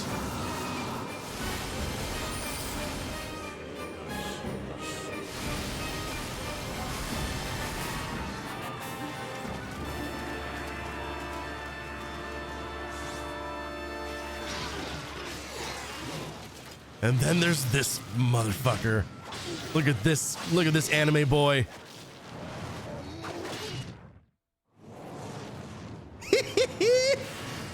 Gotta have bullet time. We're still in the era, baby.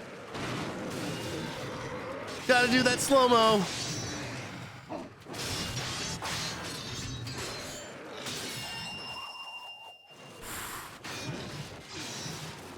Such good cutscene direction. Kill all the music, let the sound design just shine.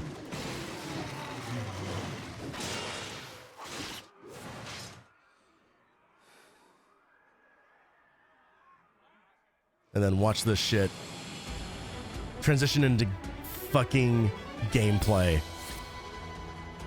Good fucking video game. Good video game.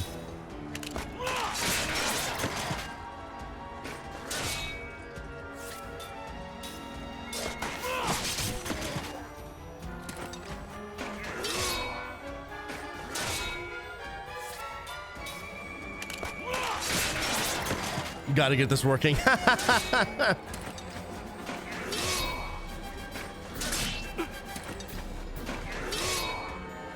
What you're going to want to look for is Xenia Canary, specifically Canary. That is the one that gets like regular updates.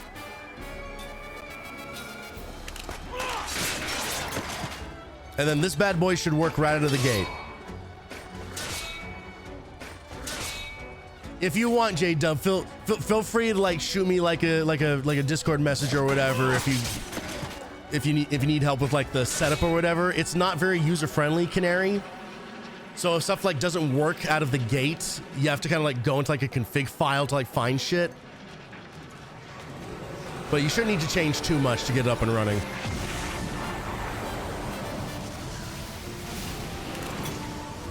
But I'd be happy to help if you need it.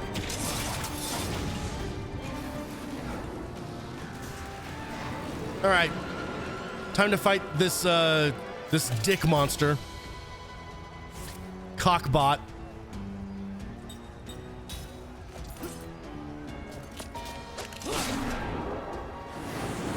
Love the run cam.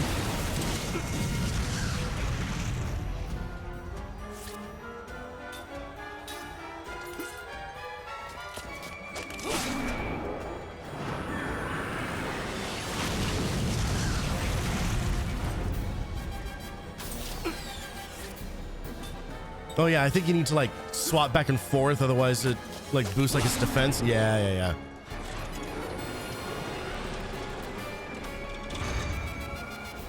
All right, I want to defend against this because we're about to get a big bonk.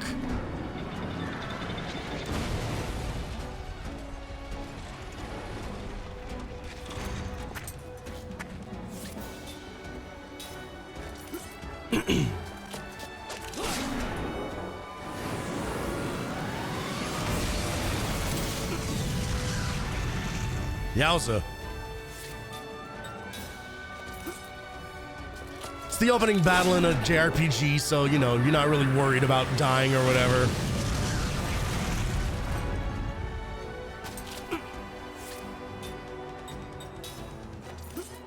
Basically, just keep using attack until the game stops.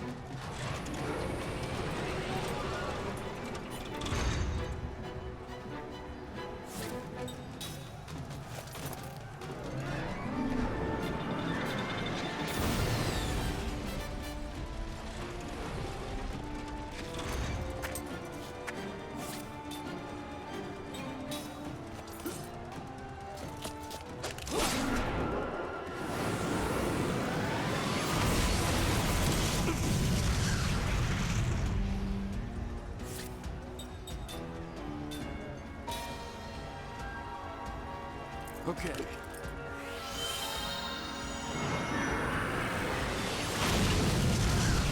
I don't remember if you're meant to heal or...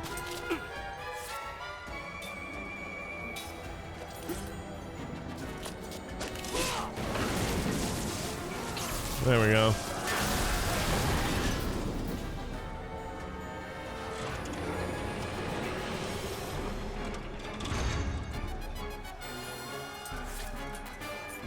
Pretty sure we can take it out with this next hit.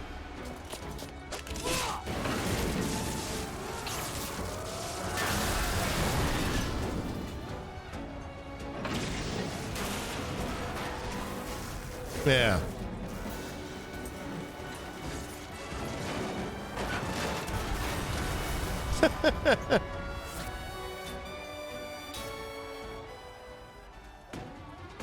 Transition right back into pre-rendered cutscene.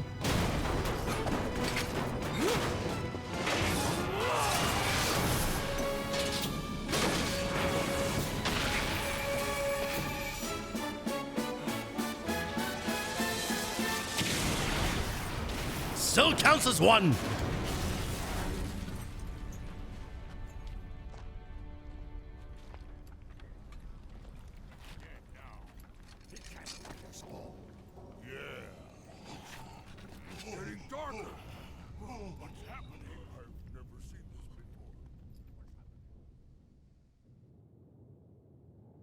Okay, this is pretty rendered out. All that was in engine. It's a great looking game.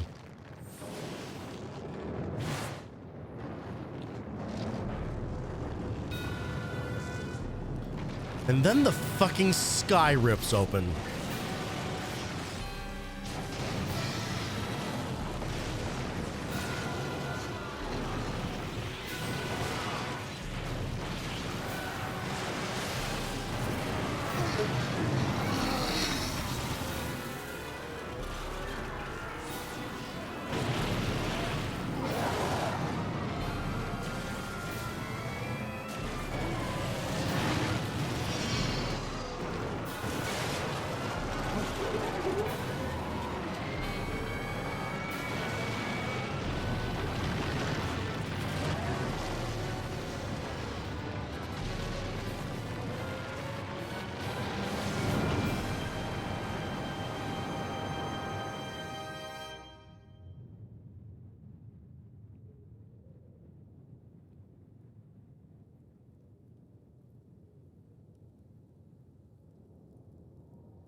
And our dude stands up, but how?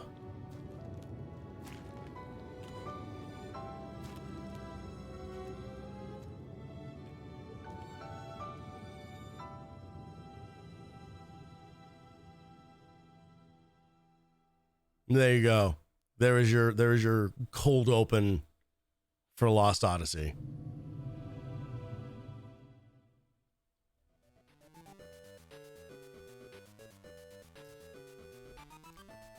It's a cool game. It's a cool game. And really, through no fault of its own, it's just because it is a turn-based JRPG that I just never finished it. Much more patient for those kinds of games nowadays, of course. But back in the day, it was not quite enough to get me to kick over into the stop being a dumbass about this whole genre and just play the goddamn video game. So yeah, one day we will play through that whole thing. That was I think it was like a 3-disc game. It is a massive game. But as I recall, it's 4 discs. Okay, yeah, the game's a fucking monster. Speaking of monster, I feel like I have one trying to claw his way up my throat here. As I am now like fighting on borrowed time on how useful this instrument is. But yeah, that is gonna do it for our look at the 360. An absolutely massive library, right? You know, like much like the PS3 and the Wii, like this was a really crazy generation of games because there were so many games coming out, and it was kind of a crazy time to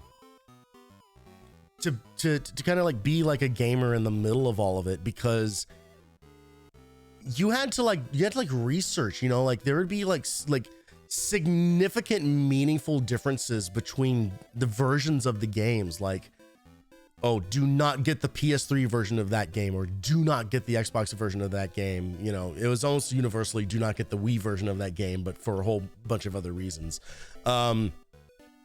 You know, it was very much you know, this was still in an era where you were kind of like, you had to like pick your side. Like, are you Xbox? Are you PlayStation? Even more so than the previous generation was, you know, like with the PS2 and everything. It was crazy, but also there were so many fucking games coming out that it was like you had kind of like this, like, I don't want to call it almost like a second renaissance of games, because I don't think there was anything like that impactful and meaningful that happened. It was not like the move from the 16-bit to the 32/64-bit, right? It is not the same leap from the Genesis and Super Nintendo that it was to the PS1 and the N64. Like, obviously it's not that same thing, but from a social standpoint, it absolutely was. It was absolutely like revolutionary, you know, like the way that multiplayer gaming exploded and everything. And then there were just a lot more developers by that point. So you had a lot of people making a lot of games.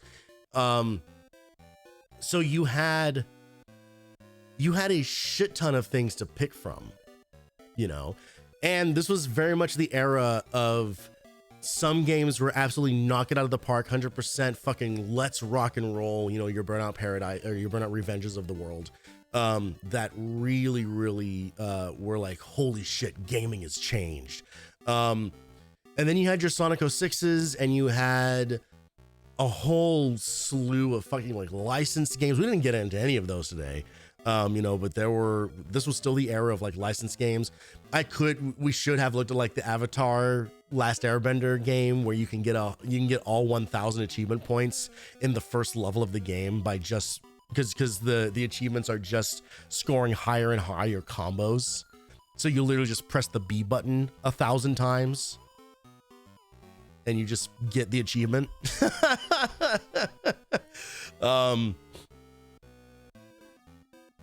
It was a lot. And then you had the Xbox Live Arcade come out. You had the PlayStation Network games. Then the PlayStation Network started re-releasing like PS1 titles and everything. Like it was truly like flooding the market with games. Like it was a really, really cool time to be a gamer, just like it is still now. But boy, it was a lot to take in, and a lot of stuff was happening very rapidly. And there were more than a few times where you would get got by like the wrong kind of game. Spend some hard-earned money on a real piece of shit. But then there were other times you'd get like super surprised, you know, and then there were games, you'd have games like Condemned Criminal Origins and stuff like that like came along and just like changed, you know, like full genres and stuff like that. So, you know, Fear came out on the 360. The Orange Box was on 360. I didn't even talk about that. Like the Orange Box that put like Half-Life 2 and then the 2 expansions for it. That's where Portal happened. You know, like there were, you know what? I take it back. It was kind of a second renaissance, wasn't it? You know, like there were some really fucking exciting things going on in this generation. And here we are 20 years later. I feel like in some way still kind of like chasing after that high. You know, that's not to say that like games are bad, like not by a long shot, you know, like it's now become like newsworthy when a game is actually bad, which I think is interesting. Because we don't really get just like outright bad games anymore. And I'm not talking about, you know, like the random bullshit asset flip slop that like shows up on like the Steam page or like the Nintendo eShop or that stuff. That's always going to exist. That's always going to be gumming up the works. But in terms of like a full release game having like legitimate problems, you know, like there's a reason why something like Gollum comes along and is like newsworthy, you know, because we don't really get games like that anymore. So it's interesting when something like that does happen. When back in the days of the 360 and PS3, that was kind of that was like half the games released were like that.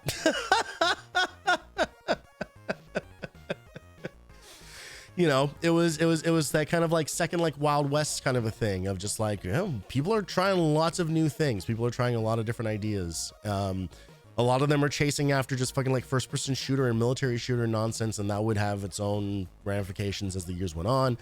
But really, it was a cool time to be into video games. Yeah, I'm glad it happened. So even though it started with another boring ass press conference, where it ended up was very exciting. And now here we are 20 years later, and there's no reason to buy an Xbox. So it's all come full circle. You didn't know what you wanted back then, and now today you don't need it. So it is all worked out. Let's get out of here. See who's up doing what today.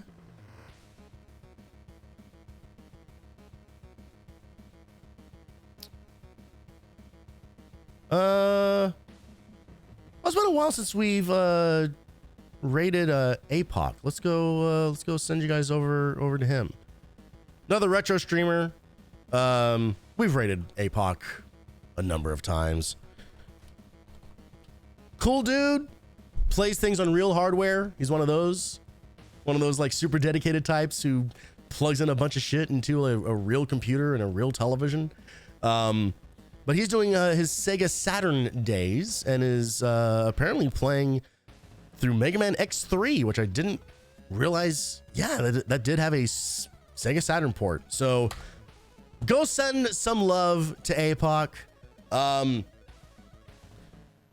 We will see what the stream schedule is like. Obviously, Thanksgiving is coming up and there's going to be some busy stuff. I already have plans for 2 different nights going on next week, potentially 3 or 4. There's a lot of things going on. But I will say, now that I'm feeling better, I'm feeling back in it, I want to get back into more regularly streaming. So hopefully it won't be too long before the next time you see me. It won't be tomorrow. I do need to give my voice the chance to rest again, because I can definitely feel I have done some damage. But as always, you can join the Backlog Cabin Discord if you want to find more fun conversations about video games and when I will be streaming again. Also, it's worth noting, Extra Life donations are still active, and we're currently sitting at around $4,500. we're under $500 away from hitting that 5K goal. So if you have the means and you would like to donate, that's the link you can go to make that happen. And it still goes to the hospitals at the end of the year. It goes to helping children, specifically in my community. So thank you so much, everybody. Thank you for joining me today. Have a wonderful rest of your evening and a wonderful weekend, and I will catch you guys on the next one. Adios.